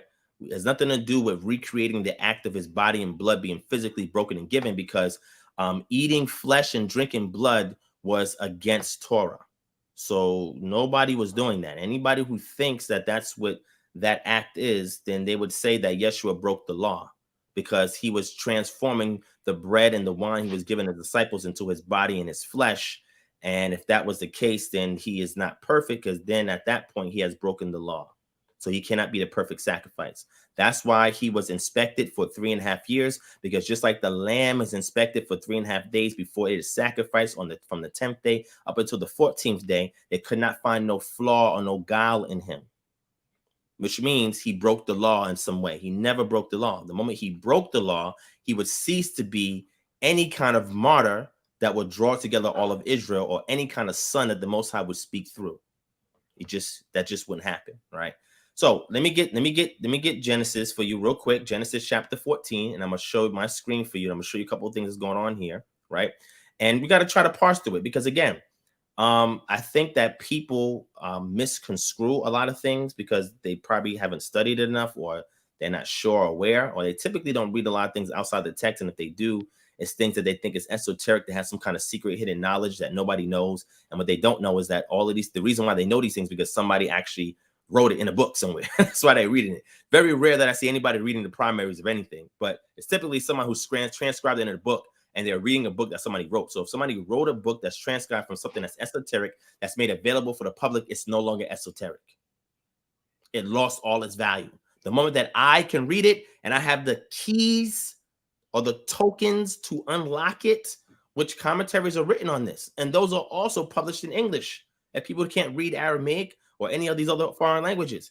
Guess what? People can learn these languages, and they can go and read the commentary that speaks about the actual books that's supposed to have all these secret deep stuff. It's not. Just like the Hamsa that you have on there, it's supposed to have an esoteric value to it. Guess what? I'm gonna do a whole lesson and teach everybody what it is. Anything that people think is secret, I bring it out. I expose it, because that's what Yeshua says. Any secret thing that's done will be brought to the light. That's what I do. I shed light on everything. Just like this dogma of 613 statutes, that's a dogma. I shed light on it. I show people like, yo, let me show you who created that. Somebody made that up. It's made up. It's made up.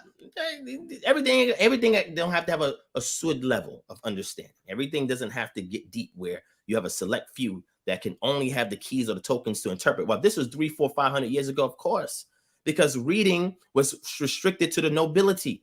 And those who learned to do it, they would have superiority over their peers who wasn't able to read. But this is 2022. Anybody can learn to read today. There's nothing secret anymore. It's only secret when you don't know it. That doesn't mean you can't get the information. I give people all the sources. And this is why people don't like me in this community, because I shed light on everything. They think they're bringing out something deep. And I'm like, no, that's not deep. Like, just read this. Here's the primary. Here's the commentary on the primary from peers that existed at that time. And here's what tokens are. And I go through all the tokens, because in esotericism, you need tokens in order for you to unlock things. Well, I learned about tokenization by working in IT, dealing with passwords, working with APIs. You need tokenization. Same thing with PII, personable identifiable information. Personal identified information that has to be encrypted, and a token has to be used to encrypt it. A token has to be used to uncrypt it. When you learn that stuff, you go see where it derives from, the esoteric realm. That's where this IT technology comes from. It's high mathematics. And a lot of the concepts comes from the ancient world. It's nothing new. You even see tokenization mentioned in the Lord of the Rings. All types of tokens all throughout there, and symbols and stuff. That's how things are communicated, because that is those in the know communicating to each other. So those who are not in the know don't know. But then we have somebody like me who's in the know and has been groomed with that stuff, and I reveal it to the public. People get mad at me. But I'm like, yo, how you gonna get mad at me when these books already exist? I'm just telling people where to read it at. It's in the libraries. You should get mad at the libraries. You should get mad at the publisher. Why did the publisher publish this if it's supposed to be esoteric? That's not fair. And not the secret no more. Genesis chapter 14, verse 17. This is after Abram had rescued Lot, right? And Melchizedek came, and he came for a reason, because whenever you go to war, matter of fact, let's jump back a little further. Let's go to Genesis chapter 9. Okay. Genesis chapter 9 and verse 4, right? Verse 5. And for your lifeblood, I will require a reckoning. From every beast, I will require it, and from man, from his fellow man, I will require a reckoning for the life of man. Verse 6. Whoever sheds the blood of man, by man shall his blood be shed. For God made man in his own image. That means we do not have the right to take a life. And if a life is taken or lives are taken, it must be atoned for, or otherwise your life is required. So if in the ancient times I went to war with this knowledge and I killed a whole bunch of people, do you know how I'm exonerated from death? A priest has to intercede. This is what happens in Genesis 14. Let's go to Genesis 14 real quick. Let me share it with you, my brother, okay? Genesis 14, jumping at verse 17. After his return from the defeat of Kedar Laomer and the kings who were with him, the king of Sodom went out to meet him at the valley of Shaveh, that is the king's valley. And Melchizedek, king of Salem, brought out what? Bread and wine. He was priest of God Most High.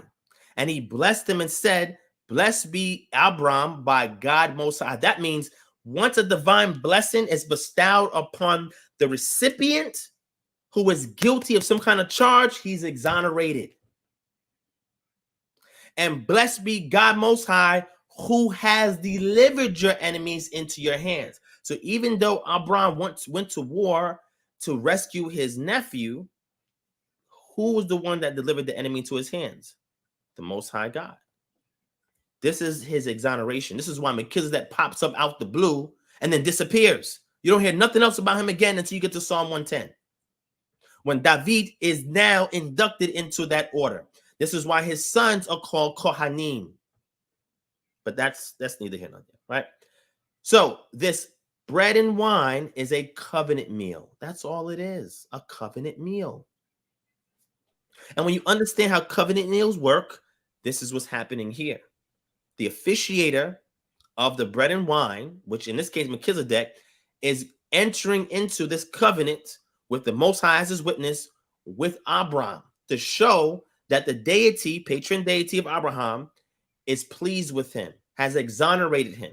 Otherwise, for him killing all these people coming from that lineage of Shem, where the God of Shem that we see in Genesis chapter 9, that's important, right, will judge the lineage of the Shemites. So they had a general means of which they had to commit certain acts or carry out certain customs. We see that it's called the Noahide laws. This is what we see in the realm of Judaism. That's what they call it. There's 7 Noahide laws that all peoples must adhere to if they all want to cleave unto the God of Shem. And one of those things is not shedding innocent blood. You cannot commit murder because it will be required of you. So this is what's going on here. Now let's go to Matthew chapter. Let me go to Matthew real quick. I want to show you something in Matthew. Show it to you real quick, my brother. And again, I'm just dealing with this term, right? You was kind of alluding to it. I actually gave the term so people can go back and research it, right? But I want to get into it a little. I want to get into it a little deeper, right? Let's go to Matthew real quick and let's deal with this. Matthew chapter 26, and I want to show you something. You let me know if this actually changes your understanding of the text, okay? Matthew chapter 26, and let's jump down, right?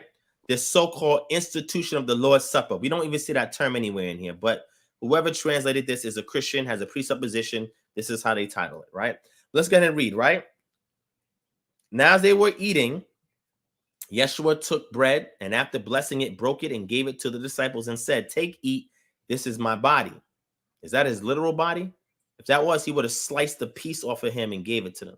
That word there for bread is not the same word for flesh. They're not the same word.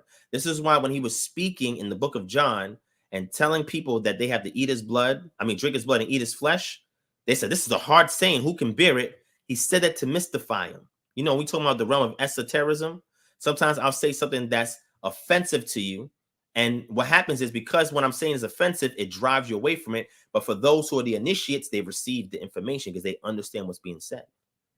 But those who are uninitiated, they're going to be appalled by it. And the purpose of that is so that they don't engage in it.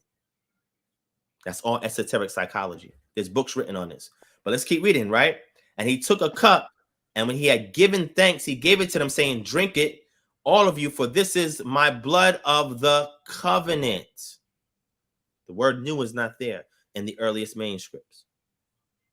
That was an interpolation that comes much later. This is why you don't see new there. Whenever you see this little C here, that's a footnote. And it says some manuscripts insert new because new is not supposed to be there. That is a Christian interpolation. Much later. Of the covenant, which is poured out for many for the forgiveness of sins, meaning that poured out for many has to do with a sacrifice for the forgiveness of sins. I tell you, I will not drink again of this fruit of the vine until that day when I drink it new with you in my Father's kingdom. We see that in Revelation chapter 19. But the key thing here is, what did Yeshua actually do? Because according to Torah, every man must die for his own sin. But if you are a priest, guess what? You initiate the process for forgiveness of sin. You can officiate over the atonement of a group of people. The high priest did this all the time. Yeshua is called a priest after the order of Melchizedek. Remember, Melchizedek did that covenant meal of bread and wine. Yeshua is just replicating the same thing with his disciples. So what I do, I keep Passover. He did this around Passover. So when I do the Passover, I do it as a remembrance, as it says in Exodus chapter 12. When your kids ask you, why are we doing this? You're to tell them it's because this is how we got deliverance out of Egypt. So in the process of doing it, now that Yeshua came on the scene, he was martyred with his objective to bring Israel together, to seek the lost sheep of the house of Israel and to bring them back into the fold. His martyrdom was designed so that way after his death, he can now bring all of Israel together. And in the process, the unbelieving Israelites will open up the door to allow wild olive branches to be grafted in so that those who are cleaving unto Israel are the ones that can get a form of salvation, but must also serve Israel in the kingdom. So my brother, that's what we do. We keep Passover. We don't do nothing called the Lord's Supper, right? He's talking to his disciples. There are things that are circumstantial and things that are perpetual. And what drives that is the context of the scripture, the language that's being used, and what's going on in history at that time. If those things are not deciphered, you're not going to know what's being said here. This was something that was circumstantial because what happened was all his disciples, save Yachanan, they died a sacrificial death. They were all martyred and killed for holding true to this covenant. Because the moment he did this with them and sanctified it, meaning gave a blessing over it. That's why it says, and after blessed it, only a priest can provide a blessing. That's what we saw Melchizedek do. After he did that, now it's official. Once they eat and drink it, they automatically, it's like you signing your signature on a contract. So they have to keep this thing until their day of death, until their sacrifice. And he says, I will not drink again of this fruit of the vine until that day when I drink it new with you in my Father's house. What is the fruit of the vine that he's drinking from? Wine? Well, wine can be used for a wide variety of things. Fruit of the vine can mean several things. There's several fruits grow from vines, not just grapes, but grapes is typically the thing that's used for this kind of wine that we're seeing here. So when you see, it says, matter of fact, let me show you, let me give the answer to you. Let me give the answer to you to see what he's talking about, right? All you got to do is go up here, type in wine press, right? And right here, Revelation, remember I said Revelation chapter 19 talks about it. Let's go to Revelation chapter 14, right? To see what's going on, right? Right here, the harvest of the earth. Revelation chapter 9. So the angel swung his sickle over the earth and gathered the grapes of the earth, and he threw them into the what?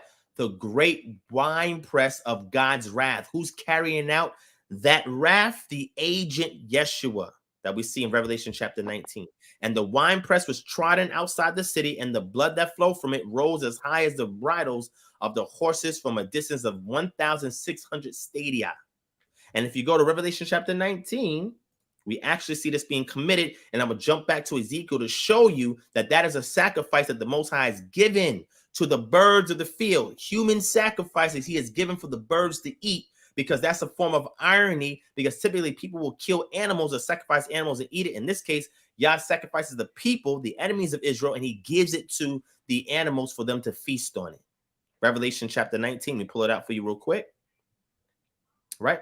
So when we jump down, all the way down here, right, we see this right here. Look at verse 13, right? He is clothed in a robe, what? Dipped in blood. That wine press.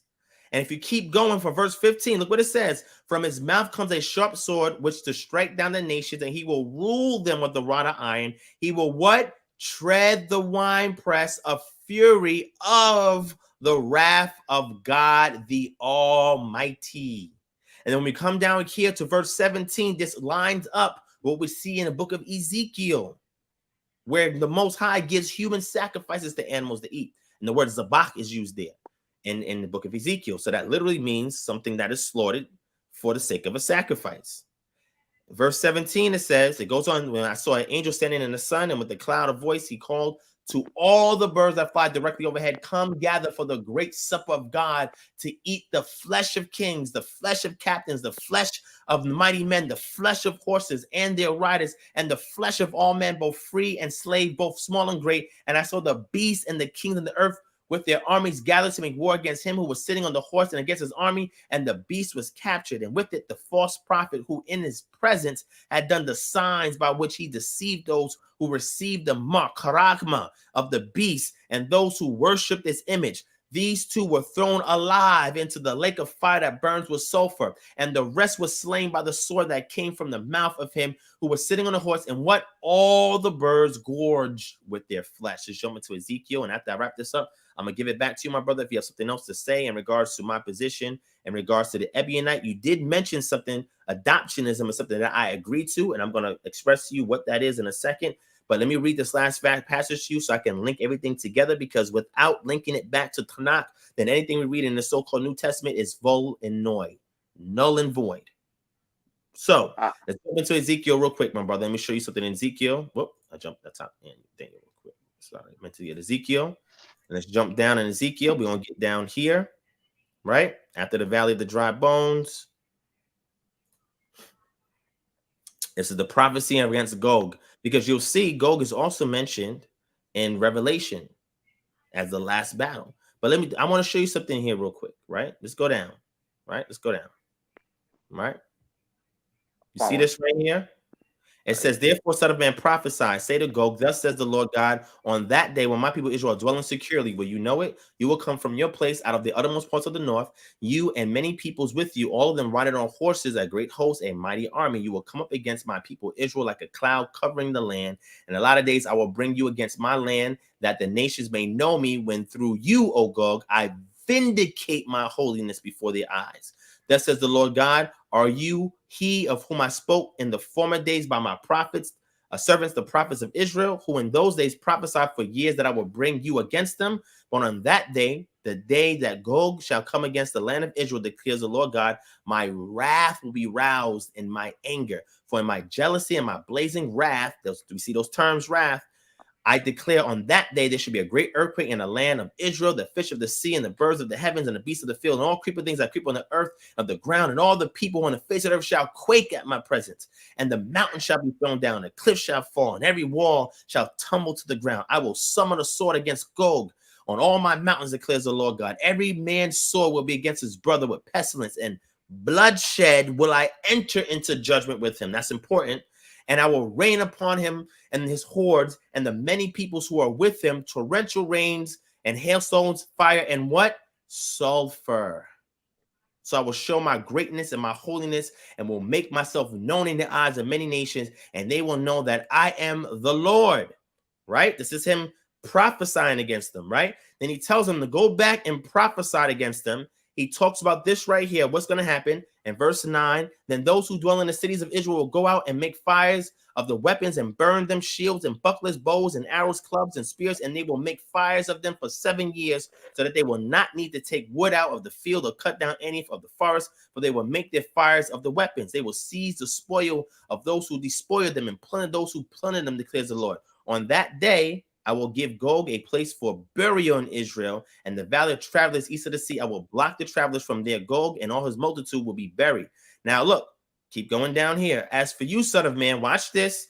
Speak to the birds of every sort and to all beasts of the field. Watch this. Assemble and come. Gather from all around to the what? Sacrificial feast. That's the wine press of God, because now wine is being likened unto blood, blood is being likened unto wine. That I am preparing for you a great sacrificial feast on the mountains of Israel, and you shall eat flesh and drink blood. Remember eating flesh and drinking blood? We see when Yeshua partook of that covenant meal and used the term body, flesh, blood, wine. This is something that is a theme, or what we call a motif that goes throughout the text and within the ancient Near East.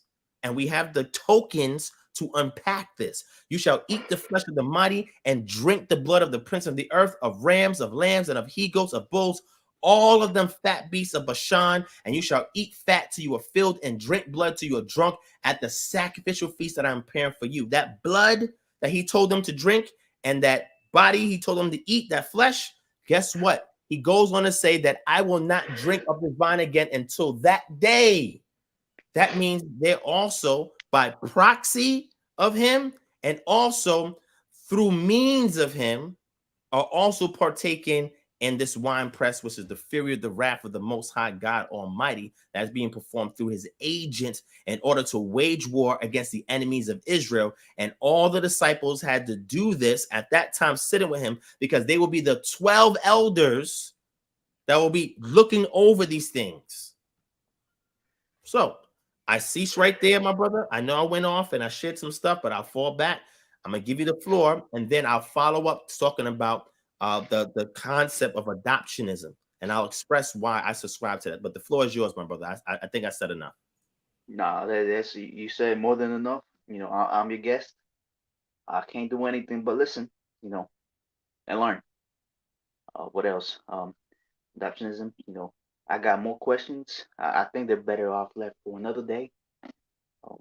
Perhaps whenever you come to Houston, I'll go there. No problem, King. I have no problem with that. And again, everything doesn't have to be a public discussion. If you want to talk on the phone, if you click on the link down below, you can schedule an appointment for us to talk one-on-one. We don't even have to be on screen, right? Oh, so that's great. Yeah. I make it available to the entire public. Anybody can get access to talk to me, my brother. Right. But let me do this, right? Let me go into adoptionism. I'm going to share that with you, because this is a doctrine that was held by a lot of the Ebionites and Nazarenes. All right. So let me go ahead and share that with you. Give me 1 second. All right. So let's go to first. I want to start off let me go to John chapter 1. I'm going to go to John chapter 1 real quick.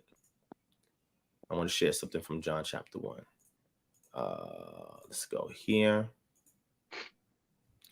And I want to show you something. All right, so John chapter 1, we're going to jump down. So John chapter 1, verse 1, all the way to verse 18 is called a prologue. It is designed to give you a prelude before you enter into the narrative of the text, which starts at verse 19. The New Testament scholarly consensus is that this was put together by associates of John and or the Johannine community that succeeded him. And one of the reasons why they put this together is because they want to predispose you of how to see Yeshua in the narrative as a means of rebutting against the Gnostics of the day. Okay, that's why a lot of this language that you see here is late 1st century CE language that's being used. And a lot of it also will be seen amongst Philos of Alexandria, right? And also Greek philosophers that precedes this. But they themselves, even that term logos that we use, there was no one definitive definition for it. Some said it meant reason, some said it meant argumentation, some said it was an intermediary agent between the gods and man. It just went all over the place, right? But nevertheless, let's forget that prologue for 1 second. Actually, no. I'm gonna pull something from out of the prologue, right? And then we'll jump down, right? When we see here, we jump down to verse 14, and it says, "And the word became flesh and dwelt among us, and we have seen his glory, glory as of the only Son from the Father, full of grace and truth," right? Word became flesh. Now, at what point did the word become flesh? Now, some people will tell you, well, that happened when the word came into Mary and created a body, a man called Jesus, right? Which is fascinating because in the context of John chapter 1, there is no virgin birth. And I'm saying this because this goes into the doctrine of adoptionism that is called heretical by quote unquote Orthodox Christianity. What is Orthodox Christianity? I don't know. Well, I ain't gonna say that. I know what's written about it in the academic circles and within the Christian community, but for the most part, nobody holds 1,000% to 100% orthodoxy in what we call the Protestant movement, because then they would have to agree with a lot of things that come from the Catholic Church. You just have to, right? And if you don't know what some of those things are, you got to get a Catholic Catechism. Second edition is what I recommend. All right. So anyway, let's keep going, right? And this is the testimony of John when the Jews sent priests and Levites for Jerusalem to ask him, "Who are you?" Right? Are you the Christ, etc., right? But let's jump down, right? Let's go to verse 28. "These things took place in Bethany across the Jordan where John was baptizing," right? And verse 29, "The next day he saw Yeshua coming towards him and said, 'Behold, the Lamb of God who takes away the sin of the world. This is he of whom I said, after me comes a man who ranks before me because he was before me.'" Oh, is that talking about pre-existence or pre-incarnate Christ? Not at all. But some people who are Trinitarians, they would surmise that this is what this is talking about. I disagree. But let's keep going, right? Verse 31, "I myself did not know him, but for this purpose I came baptizing with water that he might be" what? Revealed to the whole world. No, revealed to Israel. That's who he's being revealed to. And this is the problem when people read the book of John. They don't look at what's called the law of first reference, right? The purpose of Yeshua being baptized was so that he can be revealed as the Messiah, the Lamb of God, can be revealed to his people, Israel. That's who he was given to. That's who he came to. Now, because of their unbelief, some provisions were made, adjustments was made, but this is who he was given to. This is who he was revealed for, right? So when we jump into John chapter 3, when they look at that word there for world in 3, they automatically assume that's all mankind, but yet he's being revealed to his people here in chapter 1, which is only 2 chapters prior to chapter 3. But people jump over that. But here's the thing, verse 32, "And John bore witness, I saw the Spirit descend from heaven like a dove, and it remained on him. I myself did not know him, but he who sent me to baptize with water said to me, 'He on whom you see the Spirit descend and remain, this is he who baptizes with the Holy Spirit, and I have seen and bore witness that this is" what? God the Son. No. This is the Son of God. Now, what does this have to do with adoptionism? One of the first tenets of subscription for those who subscribe to adoptionism is that they don't subscribe to the virgin birth. Okay? They don't believe that a virgin birth took place. And for a plethora of reasons, right? But we're going to keep it simple because of time. I see it's getting late, right? But one of the things is that they don't believe in that Jesus was born a virgin birth. They believe that he was born by means of Joseph and Mary coming together and producing a child, right? We see that Mary was blessed by the Most High on high from an angel or divine messenger in the book of Luke. And we see that Joseph was called just, being a just man, a righteous Zedek man. So being a woman who was blessed among all women to be the bearer, the womb bearer of the Messiah, and a father who was called just or righteous, the same terms as used for John the Baptist's father, who kept the law and worked the temple, right? They came together and produced a child. And that child was a man. Now, was he a normal man? Of course not. He was a normal man. right? He wasn't a normal man. We see that because when they go to Jerusalem for a feast and he's missing for several days, and they go back and they find him, he's talking and reasoning and teaching with the peoples. And they said, mother said, son, why have you gone here? Don't you know that me and your father, who's the father? Joseph. But I thought the angel came to Mary and told her, oh, Mary, this ain't from God. I mean, from man. This is from God. The seed that's coming is not from man, it's from God. But yet she acknowledges Joseph. In 12 to 13 years, automatically Joseph is the father. People say, well, Joseph adopted him.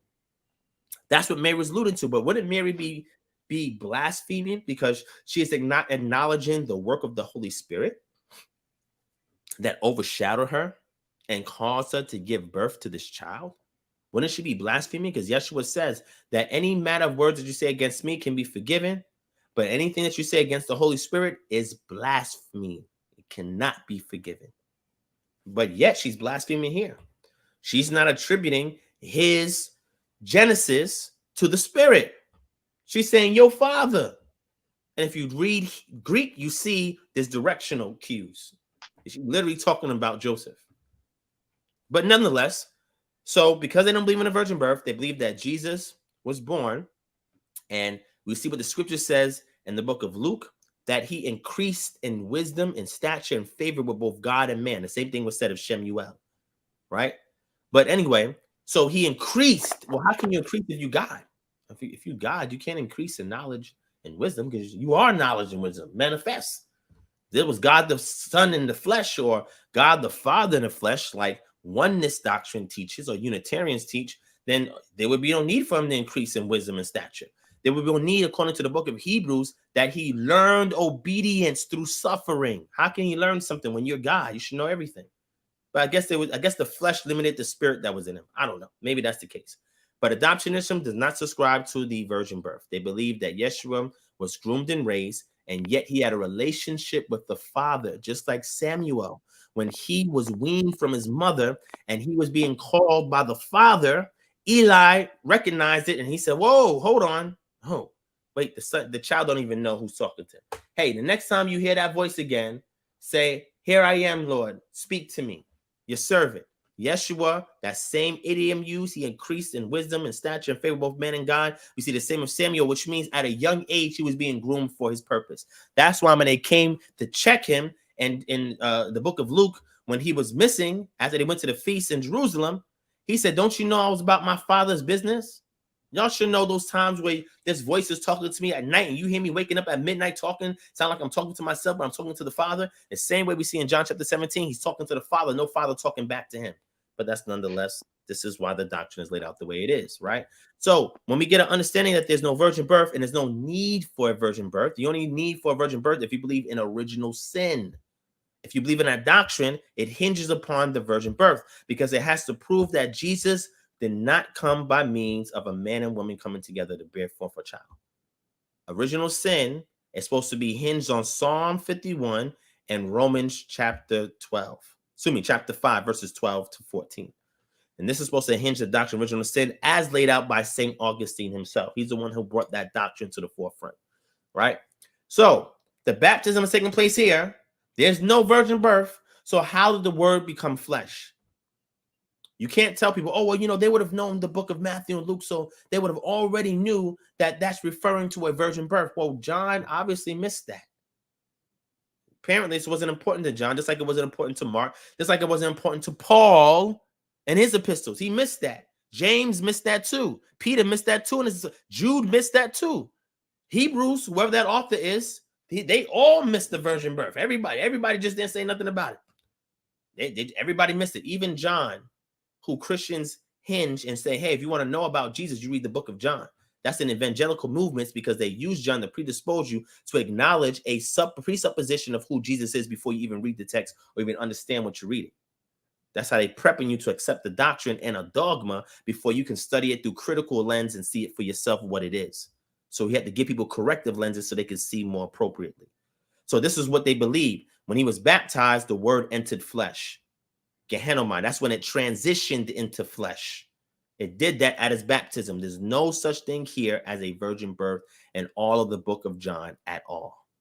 Now, in regards to the book of Luke and the book of Matthew, that can be addressed in regards to the virgin birth, right? In regards to the Ebionites. But I read for you here in the book of Matthew, according to the Ebionites, right? They didn't have, after you get the lineage of Yeshua, right? The story picks up in Matthew chapter 3, verse 1. It ends with the lineage and picks up in chapter 3, verse 1. All that stuff in between is not in the books that the Ebionites had in their possession. This is attested by patristic sources or early ante-Nicene church fathers. And if you go to Hebrew gospel, you'll see they lay out all those church fathers that spoke about the Nazarenes and the Ebionites and the gospel according to Matthew or the gospel according to the Hebrews.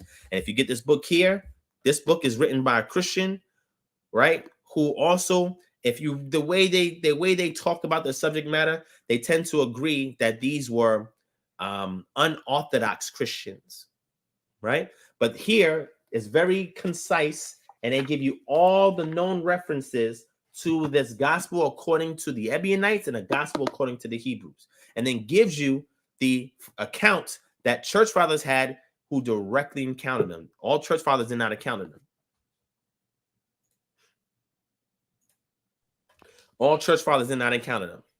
All right? Okay. Your phone died. That's fine. All right. So with that being said, that's why, according to John, they believe that at his baptism is when he received the Spirit. At his baptism is when he received the word. What is the word? The word is divine utterance that brings forth creation, creative acts, judgment, etc. It is the same thing that was in the fathers of old, the Nabaim, the prophets. Here's the Nebaim, right? Let's go to Hebrews chapter 1, right? We're going to bring that out. Again, this is all related to adoptionism, right? Hebrews chapter 1. And it says, long ago, at many times and in many ways, God spoke to our fathers by the agents, the prophets. But in these last days, he has spoken to us by his son. Son by proxy of relationship. Son, huios. There's different types of son, or the word for son in the Greek. There's no just one word for son. Let's look up the word for son that's here. You'll see that same word, huios, about theos, the sons of God, in the Septuagint when you go to Genesis chapter 6, right? But look, it says his son, huio. What is huio? Or huiu, the double. What is that? Let's look into that and see what kind of son that is. More than one type of son. Huios is the word huios, and that is a son descendant. But let's look, properly a son by birth or adoption. Figuratively, anyone sharing the same nature as their father. This is from the Helps Word Studies, right? Sometimes that could be that is a pure Christian source. So sometimes that has a theological bias to it. But if you go into a lexicon, right? For example, you have the Thayer's Greek lexicon, which is a very old lexicon. The reason why you can access it for free on this website is because it's in the public domain. It has no registered copyright to it. So therefore, it's free for anybody to distribute or post on a website or give away or whatever the case may be. It says from Homer on down, the Septuagint for Bane and Chaldean for bar, because the Chaldean is a form of Aramaic, right? For male offspring, properly, rarely of young animals, 1A, right? We got 1B in a wider sense, a descendant, one from the posterity of anyone, right? And it says, look, Ohui David, of the Messiah, because he's from the posterity of who? He's a descendant of David. Oh, shoot. How can you be a descendant of David and sit on his throne if you're coming from your moms? The book of Psalms, the promise is given to the sons of the king, not through the women, to the sons, the lineage. But again, this was the problem that these Ebionites had. How could Jesus be born of a virgin birth and still be able to be qualified as a Messiah to sit on the throne of David, when this is only coming through the posterity or descendancy of David? It's impossible. Okay, so 2B, and then you get 2, tropically and according to the Hebrew mode of speech, huios, with the genitive of a person, that's the possessive, is used of one who depends on another or his follower. Irenaeus uses this in his heresies work. He mentions this right here in the Latin. Huios pater. This is what it's talking about, right? Goes on and on. Every verse has a particular context that adds a semantic value and extends the semantic range of a particular word. But there's more than one word that means son in the Greek. But Yeshua is huios, right? So if God is a spirit, according to what he says in the book of John chapter 4, verse 24, if God is a spirit, how can a spirit have a physical son? How? How is that possible?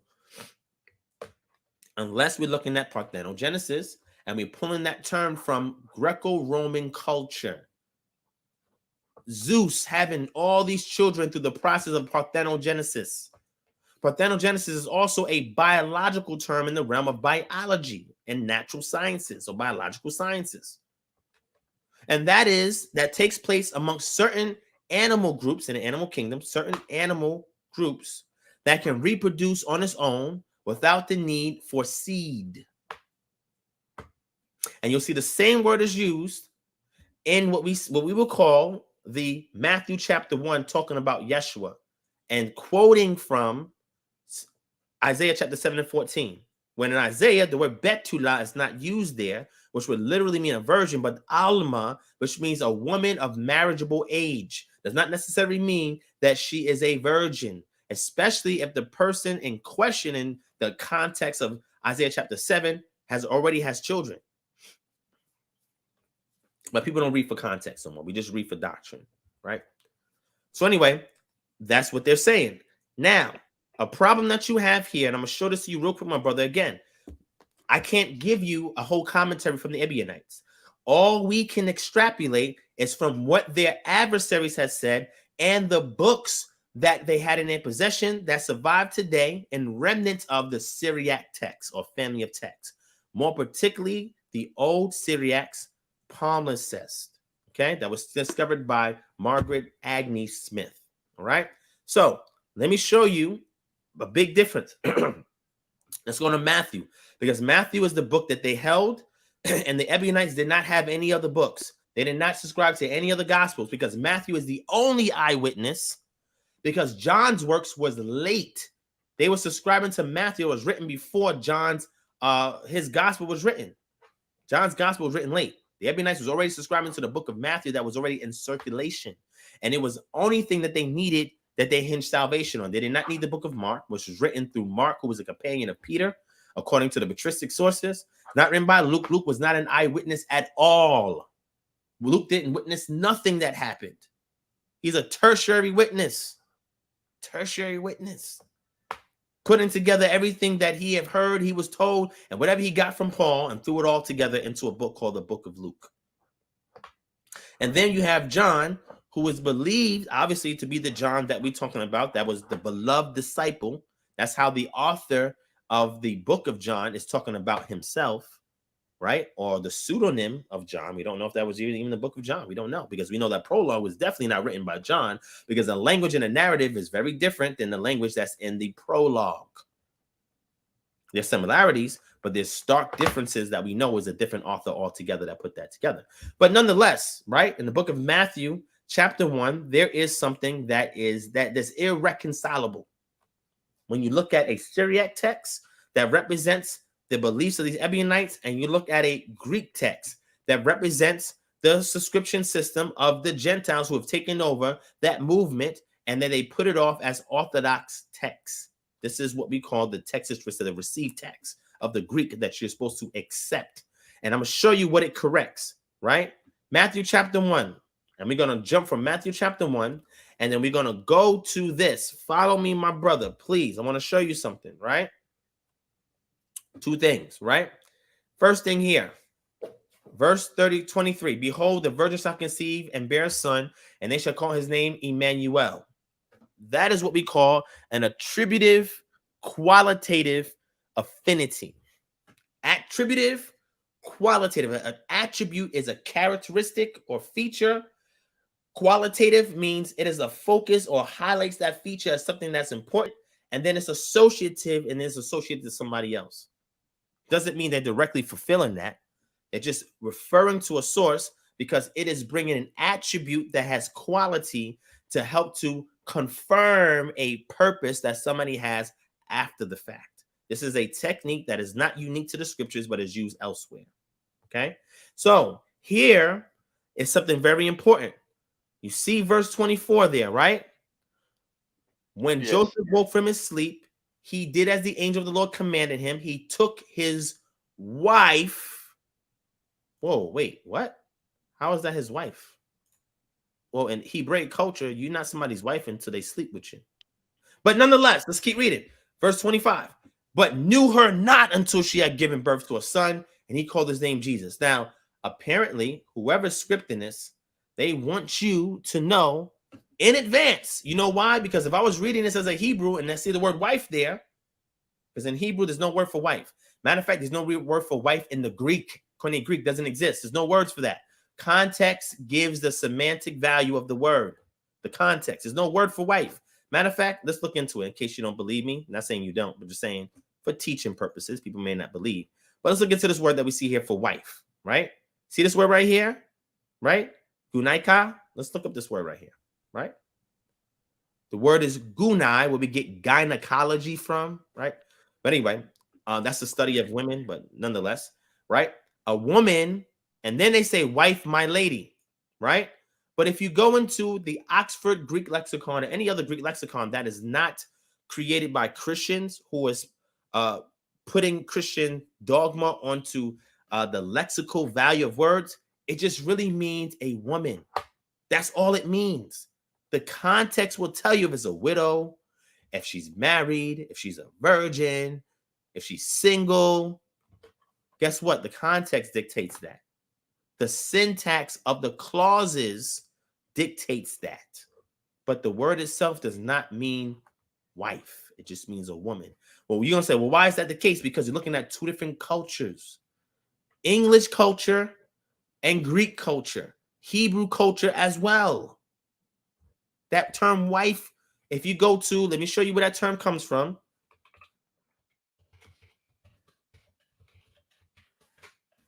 Right? We're going to go to the Etymology Dictionary, Etymon online. Look up the word wife, right? It comes from Middle English with, wife from Old English with, which is neuter. What?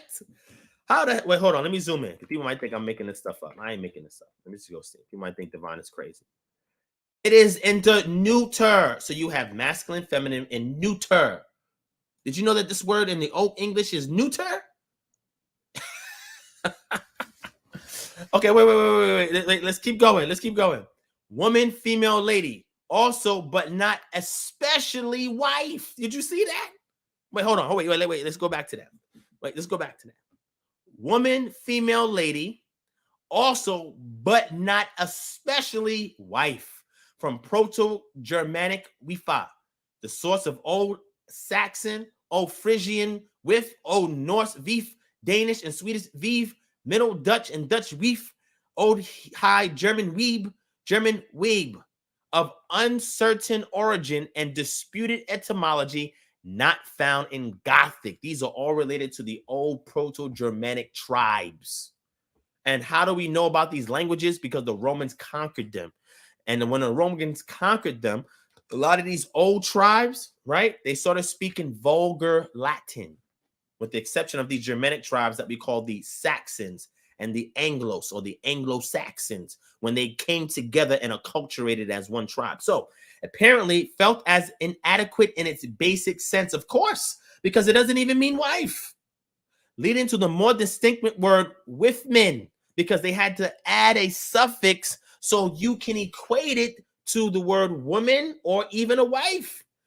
Dutch weef now means in slang girl or babe. Again, not wife. Having softened somewhat from the earliest sense of the word bitch. Well, maybe you don't know the origin of that word, but I'm going to fall back on it. Some people say it's a dog that's in heat, but wait, it has even deeper meaning and sense than that. But Divine is not going to divulge that right now because that word may be an explicative that some people don't want to have in their ears. So I'm not going to. Let's keep going. The Yes, screen. The screen. Some people say they can't see it.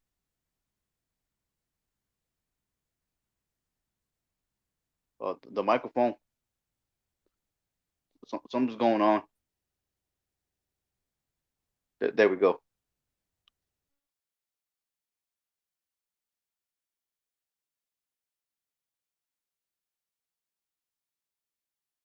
Can you hear me? Yeah, we can hear you now. Okay. Was I muted? Yeah. For how long? Long? For like 10 seconds. Okay, I'm back.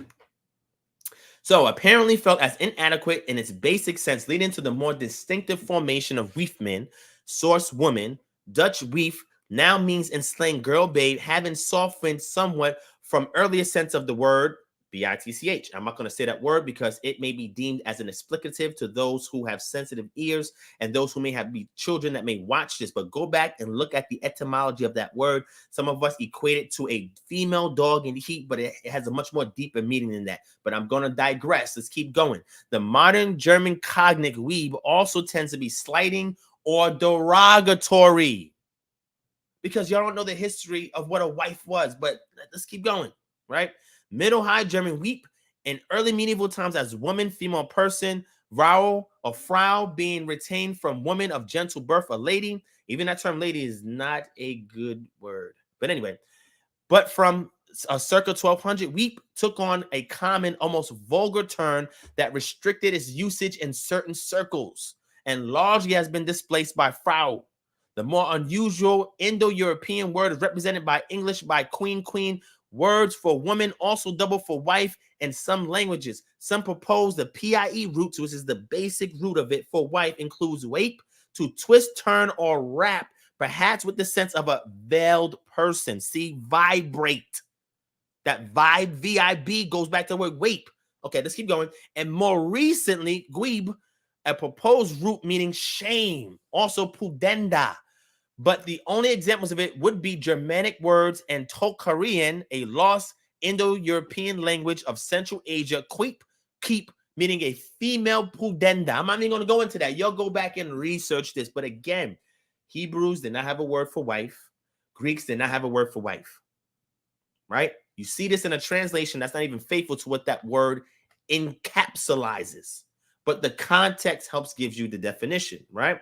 But let's go back to the scripture. Let's wrap this up, right? I'm going to go back to the scripture here. Let's go back. So when you see that term, gunaika, I'm like, oh, gunaika. Oh, shoot. That means they had sex. If I was a Hebrew reading that and I was a Hellenized Hebrew or knew some Greek, I'm like, oh, shoot, that's a wife. But then here's the scribe. Oh, wait, hold on. Let me correct you on that real quick, son. You're gonna be taking it somewhere else, my G. You're not trying to get it there. But knew her not until she had given birth to a son. Now, let me show you something that's fascinating. I'm going to show you something that's fascinating. Pull this out right here. Let me show you something right here, my brother.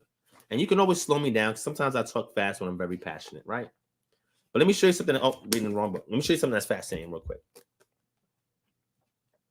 going to show you something here real quick so we can see something that's represented a little differently from the Syriac text, right? And again, we're not talking about the Peshitta. A lot of people only think that the Syriac text is the Peshitta. That is not true.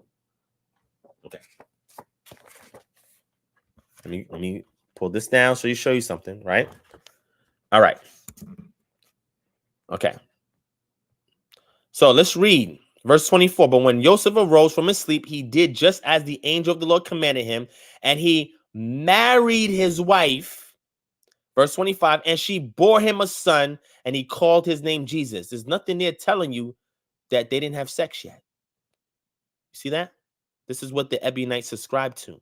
These are the works that they had in their possession, not this exact text, but something similar to it that drove their understanding of doctrine. So adoptionism is where Yeshua was called the son, not by proxy of birth, through a virgin birth, by the Holy Spirit. You know, the Holy Spirit performed Parthenogenesis. That's a very interesting thing going on there if you go into Greek mythology, but I'm not gonna take some time to do it here. I share the source on my Patreon, right? But check it. When you go and you look at this, this is what stemmed their doctrine. So if the doctrine is here and Joseph is the father of Yeshua, the only way that somebody else can be his father is through adoption. How? Well, let's go to Matthew. Let's jump forward to Matthew. Let's get the answer to that. None of this stuff is secret, esoteric, hidden. Everything is revealed because that's what the Father intends for us in these last days. So he can wake up his people, get us up on the right track, prepare for his coming, and prepare for the persecution that's going to happen when we speak on his name's sake. So let's go to Matthew chapter 3. And let's see what's happening here. Verse 13. Remember, we saw a baptism also take place where? In the book of John, where he's called the Son of God, but they don't give you the entire insight. Matthew chapter 3, that was in the possession, or a form of this was in the possession of the Ebionites and some Nazarene sects and some of the way sects and some Jewish Christian sects. There's other ones as well. It says, then Jesus came from Galilee to the Jordan to John to be baptized by him. John would have prevented him, saying, I need to be baptized by you, and do you come to me? But Yeshua answered him, let it be so, for thus it is fitting for us to fulfill all righteousness, because the Father has to adopt me so I can do my work. This is why he didn't do no work prior to this, because he wasn't adopted by the Father. So let's keep going. Then he consented. And when Yeshua was baptized, immediately he went up from the water, and behold, the heavens were opened to him, and he saw the Spirit of God descending like a dove, coming to rest on him. And behold, a voice from heaven said, this is my beloved Son. This is the adoption with whom I am well pleased. Why? You don't think it's very strange that at this point in the narrative, Joseph is gone? And all we see throughout the rest of the text is his mother, not his father. Hence why an adoption had to take place. Well, you know what? Let me fall back from that. That's another topic, subject matter. But adoptionism simply means that Yeshua was adopted as a son by the Creator because he already had a father, an earthly father. His earthly father was believed to have passed by this time. So therefore, because guess what? You can't adopt another man's son according to Torah, unless that man gives you his son or dedicates his son, which the firstborn is to be done according to Israelite culture. But typically, that father is still his father. Matter of fact, let me show you something interesting that a lot of people don't even recognize from the book of Luke. Jesus almost broke the law. Did you know that? Let me show it to you where Jesus almost broke the law. He almost broke the law. He almost broke the law. Let me show it to you. Let's jump down. Let me show you where Jesus almost broke the law, right? Check this out, right? All right, here it is right here. Let me show you where he almost broke the law, right? This is what I was talking about earlier. Luke chapter 2, verse 41. Now his parents went to Jerusalem every year at the feast of the Passover. So they kept the Passover, right? And when he was 12 years old, they went up according to custom, because 12 years old is the dividing mark. That is when adolescence ends. From 5 to 12 is the period in early child. If you look at early child biology, from ages 5 to 12 is typically the median range for adolescence. That means a child is fully weaned by the age of 12, meaning that by the time they turn 13, all rites of passages have been satisfied, and now that child can operate as an adult. But let's keep going, right? And when the feast was ended, as they were returning, the boys, Jesus, stayed behind in Jerusalem. Now look at the word that they call him. He's still a boy at age 12, right? That period of time of initiation for what's called by Jews today a bar mitzvah. That's what they call it, bar mitzvah. Bar means son. Mitzvah means law, son of the law, right? Or son of law. There's no definite article there, right? So if we get into this, he's called a boy, right? Pais literally means a child, a boy, a youth. A youth is anybody that's under the age of 13, because from birth to age 2 is infancy, from age 2 to 5 is toddler, and from 5 to 12 is adolescent. Now, after you transition from that, the culture sees all of these physical changes happening to both the male and female, knowing that the body's preparing itself for procreation. Therefore, they intercede on that process before it is fully matured, and they put forth rites of passage to ensure that that child who is transitioned to adulthood is mentally, physically, emotionally, and resourcefully prepared to take on the responsibility of nurturing a child. That was something that was very serious in those societies. Today, we have shows like Pregnant at 16. It's not a big deal. You know, it's just like you can have a child at any age. It doesn't matter. You know, these girls are really fast these days. They are devoid of their indigenous culture. So anyway, he's considered a boy, right? So let's keep going, right? And it says, but supposing him to be in the group, they went a day's journey. Well, what does that mean? In those times, you didn't have a lot of artificial light. Whenever you traveled on foot, you want to see, I tell people, you know how far Galilee is from Jerusalem? oh, shoot, these people walking on foot. You don't walk by yourself. You travel in groups. Why? Because if you travel alone, you are highly likely to be robbed in the dark, because there is predators, human and both beasts, that wait in line for you to pass by, and they will attack you. And because you don't have artificial light, you cannot see. They didn't have police officers. Now, first century CE, you did have Roman officers, but they weren't stationed. They were only stationed at particular garrisons. They were not stationed everywhere, but they were to be the closest thing to your police, right? So you had to travel in companies. So a lot of times the companies would be so large that people, groups like intermediate, immediate families could be broken up along that group. They would just assume that the other family members, like their son, will be with the group. This is why this is going on right here. But they began to search for him among their relatives and acquaintances that made up that company, that group. And when they did not find him, they returned to Jerusalem searching for him. After 3 days, they found him in the temple. Look at that term, 3 days. They found him in the temple, sitting among the teachers, listening to them and asking them questions. Now look what he did. Was Jesus teaching them? Well, he listened and asked questions. That's wisdom. If you go back to Proverbs chapter 8 and all through Proverbs chapter 1 to chapter 8, where the father is talking to the son, that we see that is outlined in Proverbs chapter 1, that is how you receive wisdom. You listen and then you ask questions so you can receive wisdom. And then it says, after 3 days, they found him in the temple, sitting among the teachers, listening to them and asking questions. Verse 7, and all who heard were amazed at his understanding and his answers. Watch this. And when his parents saw him, they were astonished. And his mother said to him, son, why have you treated us so? Behold, your father and I have been searching for you in great distress. And he said to them, why are you looking for me? Did you not know that I must be in my father's house? Man, he told their parents off. Back in the day, we would get back smacked for that. We would get told, go find a twitch. I'm going to whip that behind. And they did not understand the saying that he had spoke to them. They're like, oh, is he? I don't know if this is a compliment or a disrespect. They didn't know how to accept that, right? Now watch this. Remember I said Jesus almost broke the law? Watch this. And he went down with them and came to Nazareth and what? Was submissive to them. Why is the text inserting that? Because for him to talk back to his parents like this is considered rebellion. What does the law say about a child that's rebellion? Let's go see.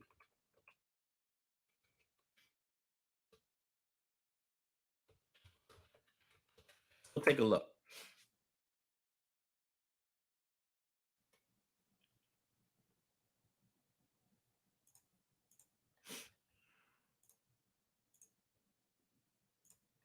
Let's jump down. Okay. Right here. All right. Deuteronomy chapter 21, verse 18. If a man has a stubborn and rebellious son who will not obey the voice of his father or the voice of his mother, and though they discipline him, will not listen to them, then his father and his mother shall take hold of him and bring him out to the elders of his city at the gate of the place where he lives. And they shall say to the elders of his city, this our son is stubborn and rebellious. He will not obey our voice. He is a glutton and a drunkard. Then all the men of the city shall stone him to death with stones. So you shall purge the evil from your midst, and all Israel shall hear and fear. So if Jesus decided to keep talking back, they could take him and bring him to the city gate and say, yo, our son is rebellious and stubborn, right? He left from out of our company, which is already intimated as something that was wrong. And then when they asked him, why'd you do this? Because it was not permissible by his parents. It was prohibited for him to leave their sight. He checked them and said, whoa, what you mean? You know about my father's business, yo? The mother's like, well, hold on. What? They didn't know how to take that. They was like, oh, okay. Right? But then it says he was submissive to them after that. Yo, he had to keep the law. Because if after he was disciplined, they checked him, they grabbed him up like, yo, what are you doing? He's checking him. If he kept doing that, he's going to break the law. Yeshua did not break the law. Despite what some Christians say, he never broke the law. Okay? All right. So with that, my brother, I think that I gave you some insight because one more passage. Let me just think of one more passage. I think, y'all, this is my platform because if I was teaching this elsewhere, they would have been shut me up on certain platforms, they were like, brother, we're not asking for all of that. And I would say, yes, you're not asking for it, but I'm giving you what you need, not what you want. Because you have to know some of this stuff to understand the foundation of where people spring their doctrine from. And the reason why I say if a person was reading that Greek and they were a Jew and they were reading that Greek where it said wife and was calling her his wife, they would think that sex already happened because you have that word lakach there, where he took her. When we see in the Syriac, it is the same cognate for the word lakach that's mentioned of Isaac and Rebekah. That's how she became his wife. Let's go take a look at it. Let's go to Genesis. I'll show it to y'all real quick. Close out on this.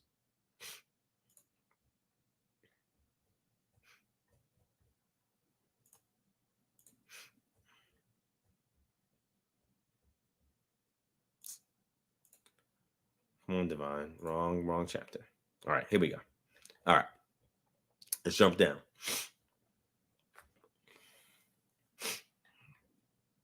Let me see if I'm going to start here.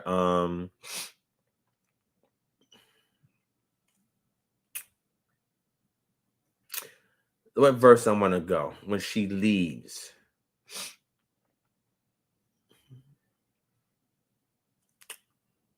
Okay. Right here, verse 61. Genesis 24, verse 61. If y'all don't know the history, go back and check the history of this, right? But I want y'all to see something real quick, right? I'm going to show you some stuff, right?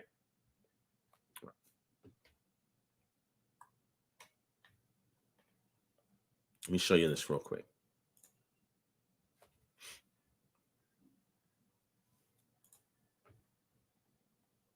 I'll show you something in culture, right? So here's a situation where Abraham, I'm just going to summarize up to this point. Abraham talks to a servant before he dies and said that he does not want his son to marry anybody amongst the Canaanites. He wants his servant to go back to the land in which they came and to find a wife from there amongst his people, right? So the servant goes along that path. He bumps into a woman at the well. And so happens to be Rebecca. She was a virgin. And, before he meets her, he had prayed to the Most High that if he meets a woman that does this, and say this, and this, I know that this is the servant that my master Abraham wants me to get for his son. She did all those things that confirmed to him that this is the woman that should marry his son, Abraham's son. So he goes back tells her, take me to your father, your family. Goes back to the family. He tells the family agree. It's an arranged marriage, but before she can go, they consult with her and say, do you want to go with him? And she says, yes, she agrees. Right. But when we jump down, I want to show you something. Right. Watch this. Right. I'm going to show you something that's interesting when you go into the Syriac. And you look at its cognate, which Syriac is Aramaic. It's cognate with Hebrew. Right. You're going to see something. Right. So they sent away Rebecca, their sister, and her nurse. Now, let's go look at this word real quick. Right. Because she didn't come by herself. She came with several other women. There's a reason for that. Women always have support systems whenever they are going to marry a man from some other place. Okay. Support systems are very important, especially if this is a woman who's a virgin, right? Because she's called a virgin, but she also leaves with a nurse. Let's go see this so you can see what this means. This is a yanach, a suck nurse. What's a suck nurse? A suck nurse is what we would call a midwife. Why? Because the intention is that she's about to give birth once she gets, once she has sex. She's going to give birth to a child. It's typically what happens, right? Is the men typically didn't pull out at that time. And when they did, especially during the phase of what's called the Levirate marriage, we see the case of Onan and the Most High struck him dead, right? So they typically would send a woman with a company of other women and a suck nurse or a midwife. Why? Because watch this. We're going to see what happens. Because the assumption is that she's about to give birth. Because she's about to do the thing with him. Verse 62. Now Isaac had returned from Be'er Lahai and was dwelling in the Negev. And Isaac went out to meditate in the field towards evening, and he lifted up his eyes and saw, and behold, there were camels coming. And Rebekah lifted up her eyes. And when she saw Isaac, she dismounted from the camel and said to the servant, who is that man walking in the field to meet us? The servant said, it is my master. So she took her veil and covered herself. That's that custom. When you go look at Jewish weddings, this is what happens, right? and covered herself, because typically what the women would do, right, before they engage in sex, right? But let's keep going, right? And covered herself, right? And the servant told Isaac all the things that he had done, right? And when you look at Western marriages, the woman is veiled before she kisses the man, right? She's veiled, and then when they're about to kiss, that's considered a form of consummation. The veil is open, which means her virginity is open to the man to receive her, and then they do what they do, right?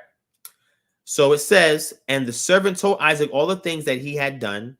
Then Isaac brought her into the tent of Sarah, his mother, and took Rebekah, and she became his wife. I showed you that same word in the Syriac, the word took. He took her and married her, and she became his wife. When you say took, that indicates sex. Let's go to 67. Let's go to verse 67 and go and look at this a little further. Right? All right. Let's go here. Right? Here's your word right here. Root word is lakach, right? To take. He took her. Accepted, bring, capture, flash, seize, right? Married. That's the word that's used here in the Syriac. They put the word he married her and she became his wife. And the Syriac is that same cognate, lakach. It means he took her and she became his wife. And then she bore a son. That's what it says here in the Syriac. But you see here in the Greek, it's a little different, right?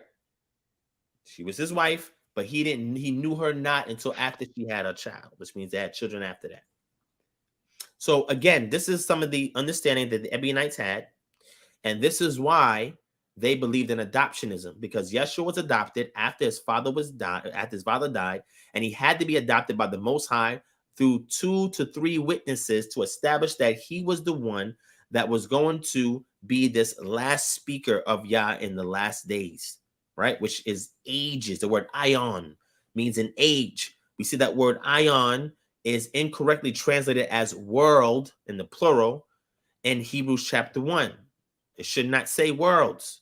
It's dealing with ages or spans of time. It's a spatial term. This is important. So again, when people want to know about the Ebionite belief, it can be substantiated based on parsing out all the patristic sources that speak about these groups, parsing out all of the, guess what? The quotations of the gospel according to the Hebrews, or the Hebrew gospel of Matthew that was in a possession of the church fathers. They quoted from this book. They quoted. Eusebius quoted from it. Jerome quoted from it. Origen, they all quoted from it, from these books that was going around. You can parse out those quotations, parse out the doctrines and belief systems, and then look at the Syriac textual lineage. And when you mold all this together, you can then create a profile of belief for what these Ebionites subscribe to, but not all of them, because some of the accounts of their beliefs are contradictory between various patristic sources, which indicates that there was more than one sect.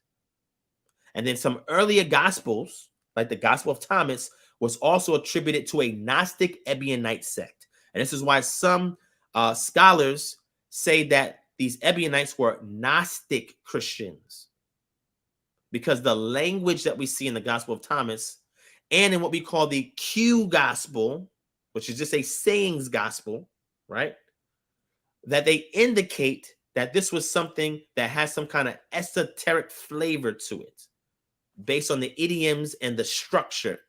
I don't have time to go into all of that mechanically, right? To mechanically separate it, but in the future time, be more than happy to do it as I continue to bring this out so the public can understand thoroughly what these groups believed and why they are misunderstood by quote-unquote Orthodox Christians today, because they don't understand the history, the primary sources, and how their belief systems brings together Yeshua and the Tanakh and makes it one harmonious thread of consistent narrative, and Yah working from Bereshit all the way until we get to the end book of Revelation, which again is the least extent book of the New Testament, meaning that it wasn't copied the most, because a lot of Christians up until the point of the Council of Nicaea saw it as spurious, doubtful, or they was unsure whether or not this should be included in the canon. It was in question at that time. Hence why a lot of people did not copy it, and why there's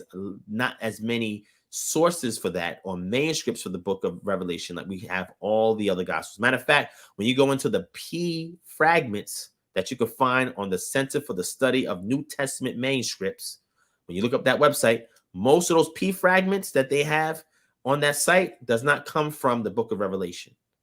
And all of those come from other codices or other books.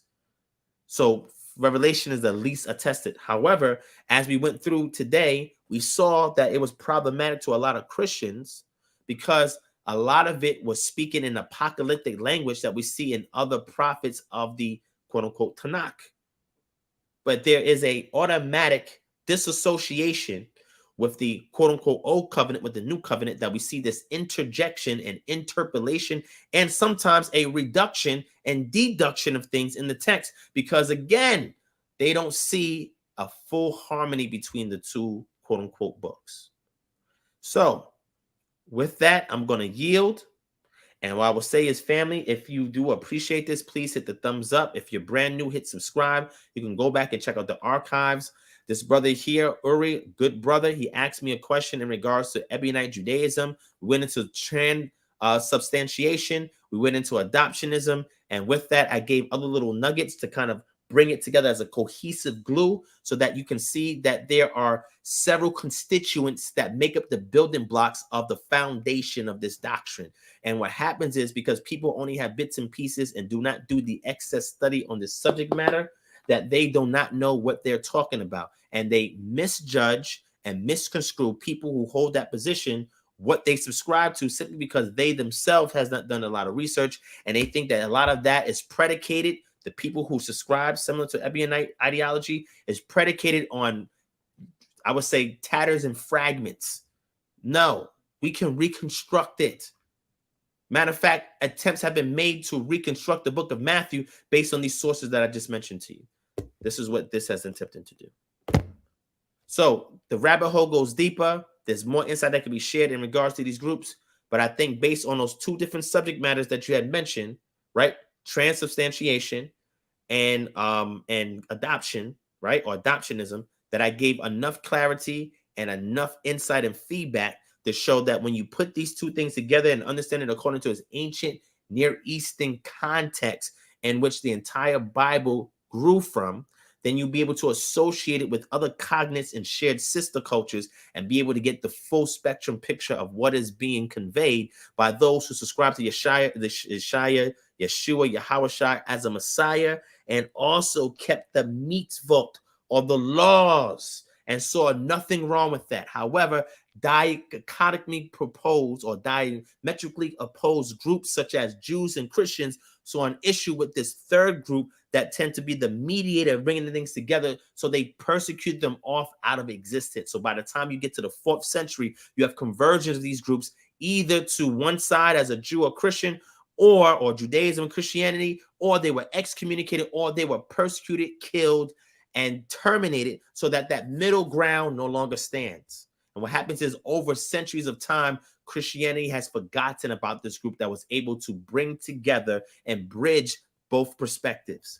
That's what I hold today. I'm the embodiment of that position today. And that is why Christians and Jews alike do not like what I say, what I teach, and what I share, because I'm that middle ground that they thought was forgotten and stamped down in history, and I'm bringing it to their face for them to confront the demons of their past and having to deal with the ghosts that they've created from the blood of the martyrs who they spilled because they did not want to reconcile with a position that Yah intended for his people to have today. And with that, I'm done. My brother, I'm going to give it off to you. Please give us your closing words. If you want to come back on the show, you're more than happy to. If you have additional questions, feel free to give it to me. Just know that I will be thorough. I will be exhaustive because I want to make sure no stone is left unturned, because there's a lot of questions in this subject matter that people are unaware of. Hence why I also give you references outside of myself, and people want to study it at their own pace outside of my passionate, quick-witted voice, and they can take some time and divulge, and they can get invested in reading books, so that way they can understand the fundamentals of what it is that I'm saying. So the floor is yours, my brother. So I got not a lot to say for the public right now. Most of it will be, more questions for another day. I'm here as a guest. Thanks for having me.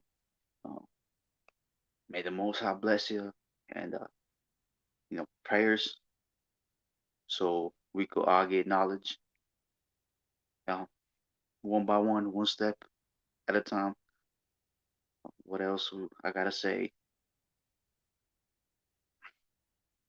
The questions Okay, are for awesome. definitely another day. Lala Tov, and Yeah, a lot may of thought y'all to you as well, my brother. may y'all be blessed in the name of Hashem. I received that. Thank you, my brother. I appreciate that. Much love to you. You're welcome here anytime. Please click that link, schedule an appointment. Let's me and you talk one-on-one. Trust me, when I talk on the phone, I talk much slower. And I'm more open for discussion on this platform. I talk passionately like this because at 2 a.m, if you don't speak like this and you talk about this in technical terms and sounding like one of those wow professors, people will not want to listen to what's being said, right? So when we talk behind the scenes, I'll be very reserved, like I am right now, like I'm speaking to you right now. I will say things much slower. I will point out reference by reference, piece by piece. Any question you have, I will address it for you. Those who have already had an appointment with me can attest to that, but I will be more than happy to answer whatever questions I can. And if there's things that you know that I do not know, because I do not know everything, my brother, I will be more than happy to ask you things as I truly want to understand your position. Right. And I also want to get into that conversation about the Hamsa that you have there, because I would like to know what is your insight on it, and actually what is your takes on Hinduism, right? Because there's a shared shores or root between those who use that symbol. And I want to see what your position is in regards to that. Okay. All right. So in regards to the Hamza, Okay. I got it. I got it from the Babylonian Talmud. So Bavli Talmud Sota 10a, the story of Hushim, Hushim, the grandson of Dan or son. Gotta remember, um, who killed his great granduncle Esau and Yaakov. You know, the story. For those that aren't familiar, you know, Jacob is getting buried. He died of old age. Esau is out there, you know, contesting something.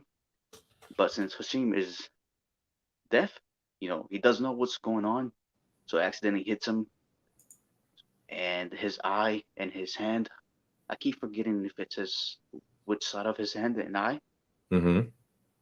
So that's why I use the hand and the eye, the Hamza.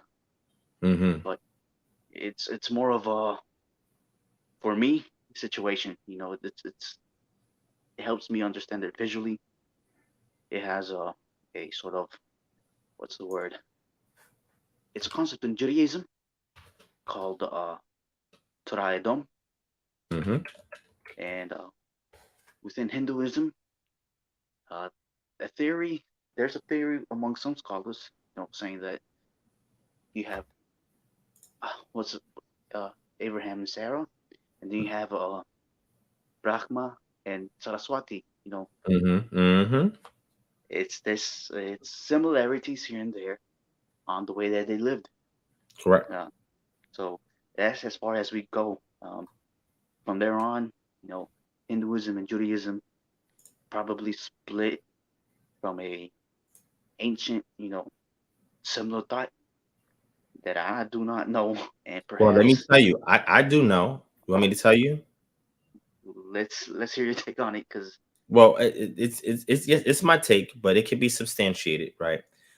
Zoroastrianism brought a lot of that Far Eastern ideology shoulder to shoulder with what we call Second Temple Judaism, right? There's something very fascinating that I would like to show you before you leave.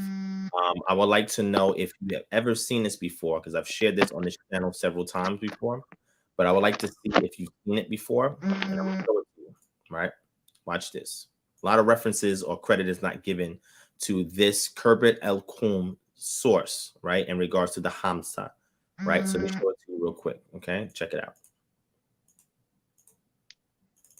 All right, let me know if you've seen this image before.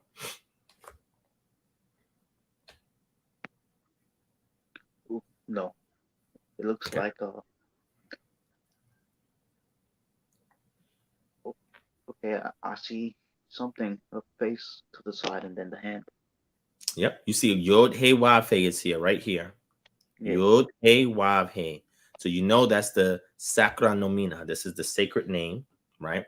But this comes from inscription in Paleo Hebrew, right? So I'm going to say Phoenician script, all right? From Kerbet El Kum, and it's a blessing. And guess what's there to signify the blessing or confirm it or officiate it? A handprint. This source predates any recent notion towards the Hamsa. And the eye that's in the middle, that eye in the middle comes from Hinduism, right? And it has a lot of significance. And we see again a lot of it started. And you mentioned that you are Latino from Sephardic descendancy, right? I want you to go back and look at the 8th century peninsula that we call the Iberian Peninsula. Go back to the 8th century and look for the earliest references to this mark, or what we call the Hamsa. Do research on that. If you want a book on that, I'll send you a book on that. Very fascinating subject matter, right? But again, a lot of this started to come into the consciousness of Israelites during the Second Temple Judaism, but even more so when you had more people from the East who are traveling along these Silk Roads and bringing all types of items from the Far East, as far as China today, all the way through North Africa, and then from there moving into the Iberian Peninsula with this trade, and they're bringing all types of ideas together that are being conglomerated into certain symbols that different cultures and religions start to assign esoteric understanding and meanings to.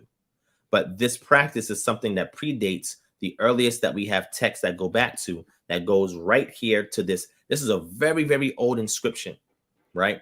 Matter of fact, if you read the inscription, you will believe that the Israelites who subscribed to it were henotheistic and not monotheistic. But go back to Kerbet El Kum, go back and research that inscription and look at it for yourself, right? It's very fascinating. All right. So anyway, like I said, we could talk about this another time. I'll be more than happy to have a conversation on the phone, schedule an appointment, my brother. We'll talk again. And you're always welcome to the show again if you like, okay? Oh, okay. I understand that there's more I like to talk about. I held back just because it's your platform. I'm trying to be respectful, trying to get Fine. y'all, trying to get to know your community, and Brother Tov, for everyone again, blessings, and go back to Divine. That's all I got. Yes, I appreciate it. One last thing before I let you go. Are you a Kabbalist? Subscribe to Kabbalah? Or what we call Yes. Kabbalah? Okay. Yes. I figured that. I know that because of the last, what called the suffix of your name, Israelite Chachal of Ein Sof. That goes back to Kabbalah. So if you want to talk about that subject as well, I have a great interest in that. I don't subscribe to it, but I understand it. And I've not only read it, but I've had a tutor from Jerusalem who was within those circles, who have shared information with me on that and kind of engaged questions that I've had on it. But he has broken down a lot of things for me that has been verified through my own research, right? So I like to discuss those things with people who are into it. But again, like I said, for me, that is the reason why I don't subscribe to it.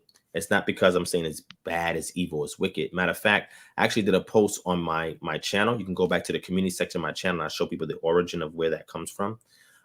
But the reason why I don't subscribe to it is because it is designed to give you this, what they call pardes, this lower, this very, very deep hidden esoteric knowledge and understanding that the Seraphot actually have revealed when you look up the different makeups of, Bina, which you get wisdom, you get Chokmah, understanding these several Sephirot, and they break down this divine knowledge, right? This tree of life, these Etz Chaim that was revealed to Adam and later on to the rest of mankind, and that it's very difficult for us to understand the scriptures without this esoteric lens. And I disagree with that because the style or technique that's used by the sages to perform those works, the ones that were Kabbalists, right, is one that devoids archaeology, looking at the text from its ancient Near Eastern perspective,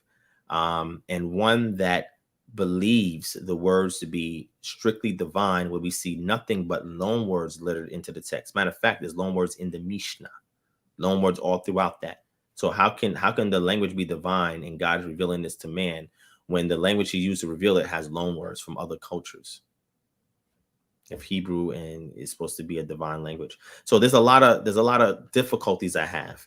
And again, I love to see what other people feel on that and what their perspective, those who engage in it. So when we talk, those are some questions that I'll ask you to kind of get some insight to see what your perspective is, etc.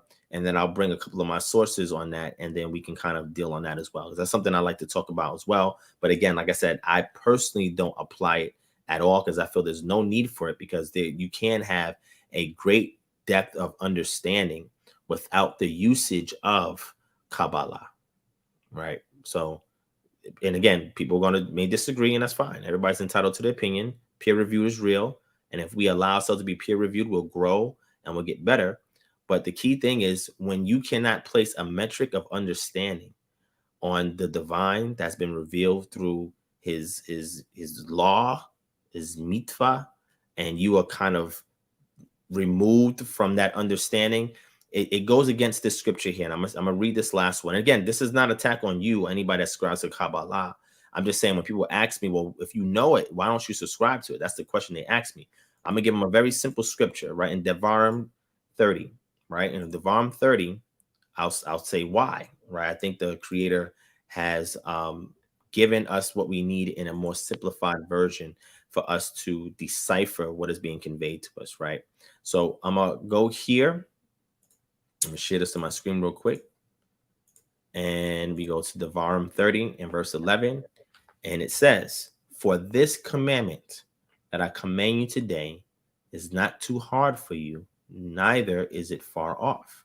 It is not in Shemayim, heaven, that you should say, who will ascend to Shemayim for us and bring it to us, that we may hear it and do it. Neither is it beyond Yam, the sea, that you should say, who will go over the sea for us and bring it to us, that we may hear it and do it.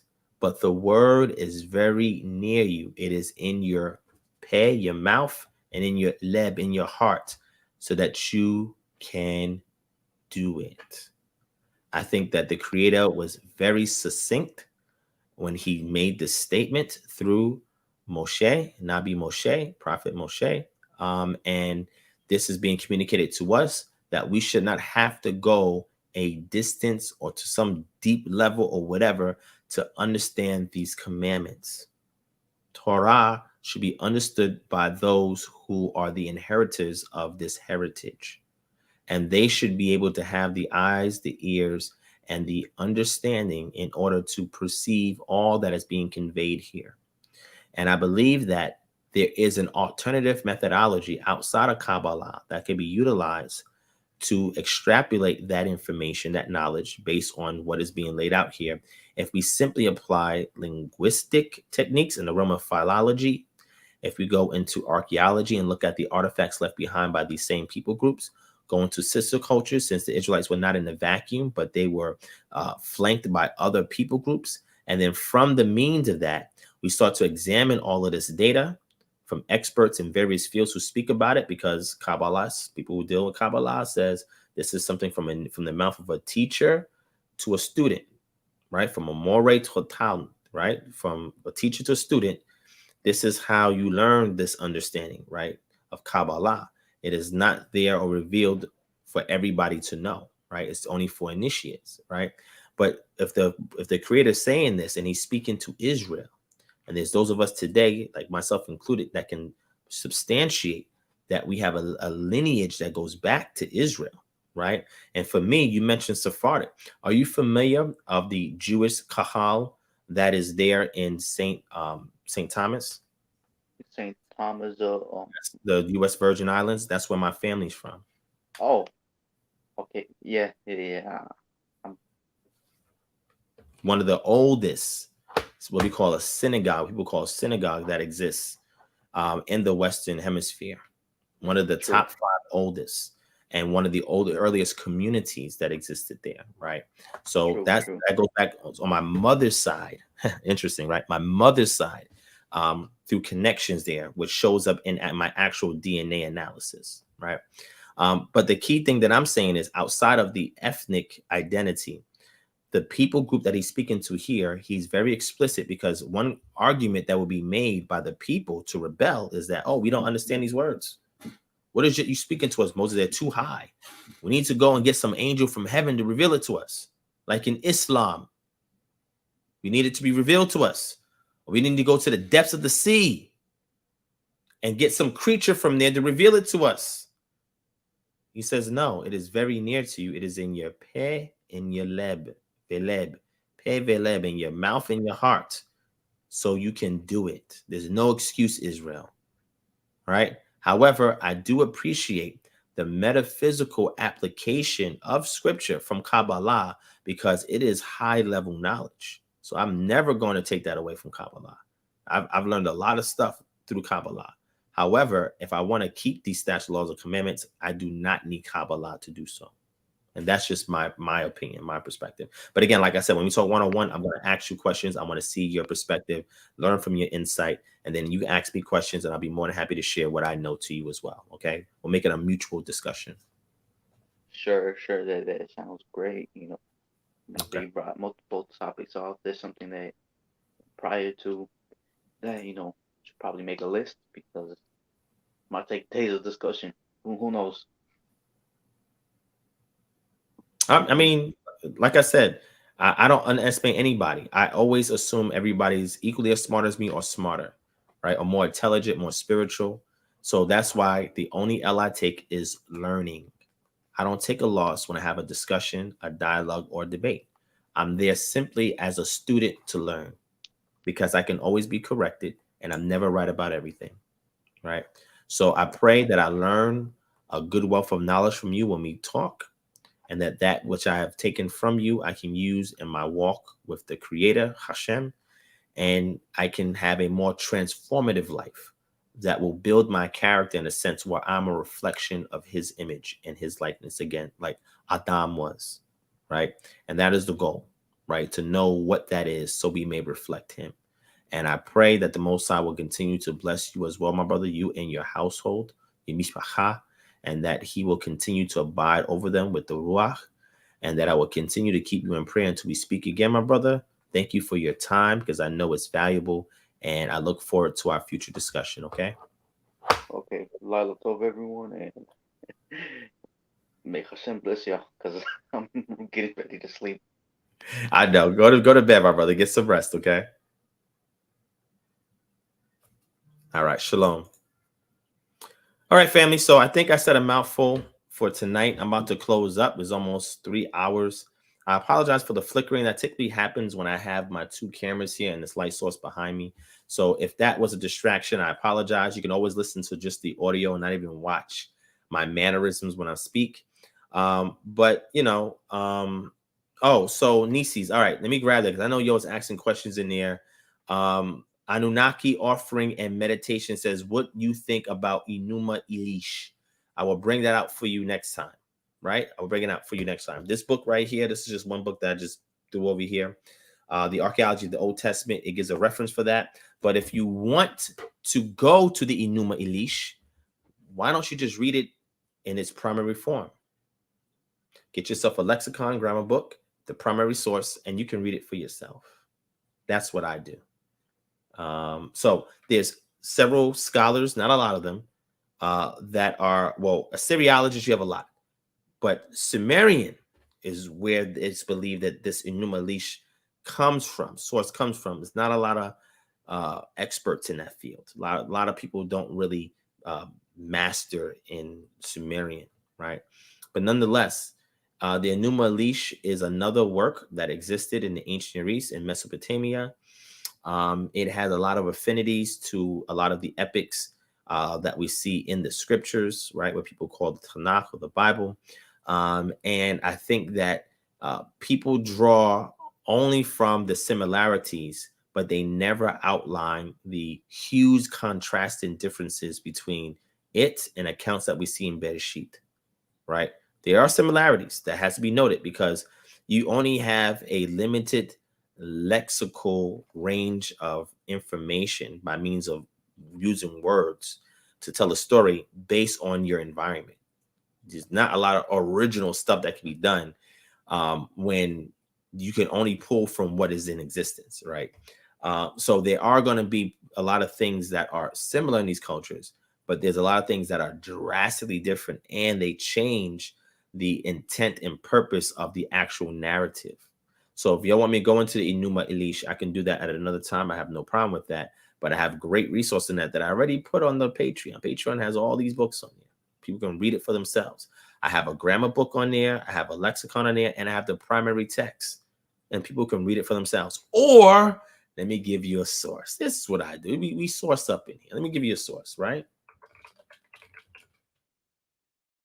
Give you a source.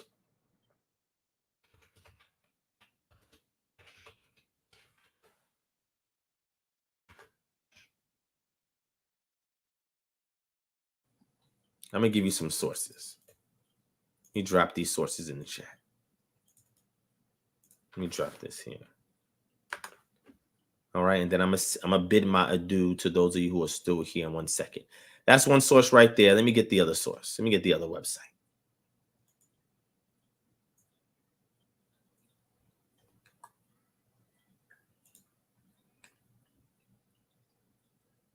Here's the other source.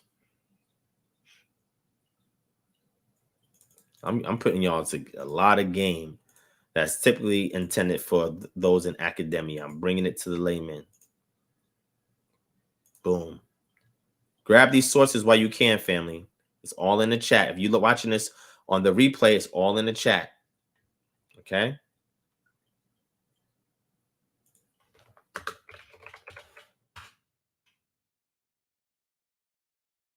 Here's another one. This is the one if you want to get into the Sumerian text. Here it is right here. Grab these links, bookmark them. Whenever I deal with people that bring up Enuma Elish, the Anunnaki, like I was dealing on that Clubhouse, I was slaying with that. I'm dangerous in that, man. Ancient Near East is my expertise, bro. Dangerous in that. But look, I threw some sources there, some links there. If you want to go and look at any cuneiform archive from the Ancient Near East, you can do so. If you want to look at Sumerian archives, that's the last link there. Everything is in there. I have a grammar book if you want it. I have a lexicon if you want it. So you can go through the language yourself. Take your time and go through it. I also have a interlinear of the textual corpus of works from Sumeria and Mesopotamia, where they break out for you the same way you see that interlinear that we use on Bible Hub. I got interlinears for you as well, so you can make your way through the text in the original language. That's why I always recommend an interlinear when you want to learn the scriptures. Matter of fact, let me show it to you.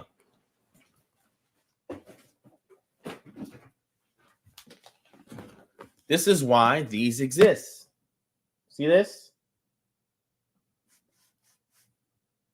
That's why they exist. All right. So with that being said, family, I gave you my insight on that. I know the sister asked the last question. Nisi's piece, let me answer that real quick. Thank you for those who said it was informative. I'm glad y'all appreciate that. All praise to the Most High. I was in my element. When I'm passionate, I just go on and on, and my mind has all these neurons are firing off, and they're making these connections, and I'm bringing stuff out, trying to piece it together, and trying to, sometimes like what's in here, man, it's crazy sometimes, man. I can't go to sleep half the time because my mind is just going in a million different directions. It's so much up there, man. I continue to feed it every day. It's my mind's a crazy place, man. I should actually make a movie about what my mind is, man. But there's a lot going on in my mind when a subject matter comes up that triggers this, that triggers that, that triggers this, that triggers. And this, I could talk for years and not even get everything out my head, man. And I'm still reading more, still learning more, still going to lectures. I'm part of all these organizations. I go to their lectures. I read their papers. I read the books from there. I go to these website sources. I look at primaries, right? I buy stuff for myself. I got a digital library, a physical library. And the reason why I do all of this is because I was not born in the Iron Age period when the Israelites lived. I am so far removed away from them that it would be nigh impossible without these resources to bring myself back to that time frame in space in history. So the purpose of all of this stuff that we're doing and the way that we do our methodology is to bring us as closest to the original source as possible, to understand it within its context and let it speak for itself without us imposing our own presuppositions onto it. And this is the only way that that could be performed, right? It takes patience, it takes diligence, and it takes persistence in order for us to get to this point. But I want to shortcut it for you. So I hand select sources that I know that'll be good for you to read. I teach you how to speed read these things, how to do labeling for these things, for topics, subject matter, words, all of that. I give sources on how to do that as well, applications that does it for you, right? That makes it easy for you, show you books, resources, and tools, right? And then if you just ask me a question, I could just give you the short answer. But I never want you to take my word for it. Go back and research. And again, this is why a lot of people in this community do not like me, not because I'm attacking anybody personally, but I'm teaching the people how to reason and study and research for themselves so they can fact check people that is making it seem like they're bringing some kind of deep knowledge. Bro, now you just read this book. So you just read a book and you didn't tell the people what book it was that you read. You just given the information from the book. Now they coming to you like you're the source of it and you're not. We're tired of that. It's 2022, bro. You can't run that game on us no more. This ain't slave times, bro. This ain't the early 1900s. And this ain't the late 1800s. You cannot run game on us no more. In 2022, there's so much tools, books, resources, etc. that ain't no secret thing hidden under the sun. Everything is laid out in a book somewhere. Even these quote-unquote oppressors, they're following a script. Maybe I should share those books with y'all. I'm going to share those books with y'all too. I'm going to do that. That's going to be on the Patreon. I'm going to throw all up on the Patreon. Because y'all forbid if I share on social media, I might get my social media channels taken down. The only private thing I have is Patreon. So I'm gonna throw it on Patreon at some point. I'll gather all those books because everything that I'm seeing is not really secretive, right? Matter of fact, if you go back to that last video that I put on the Patreon that you can see publicly as well, that I did the interview with Elder Zaab and Priest Ya'ala on the Killer Priest Podcraft, and I was sharing information like the totalitarian tiptoe and all those other things. All of these phrases and terms, this is all scripted.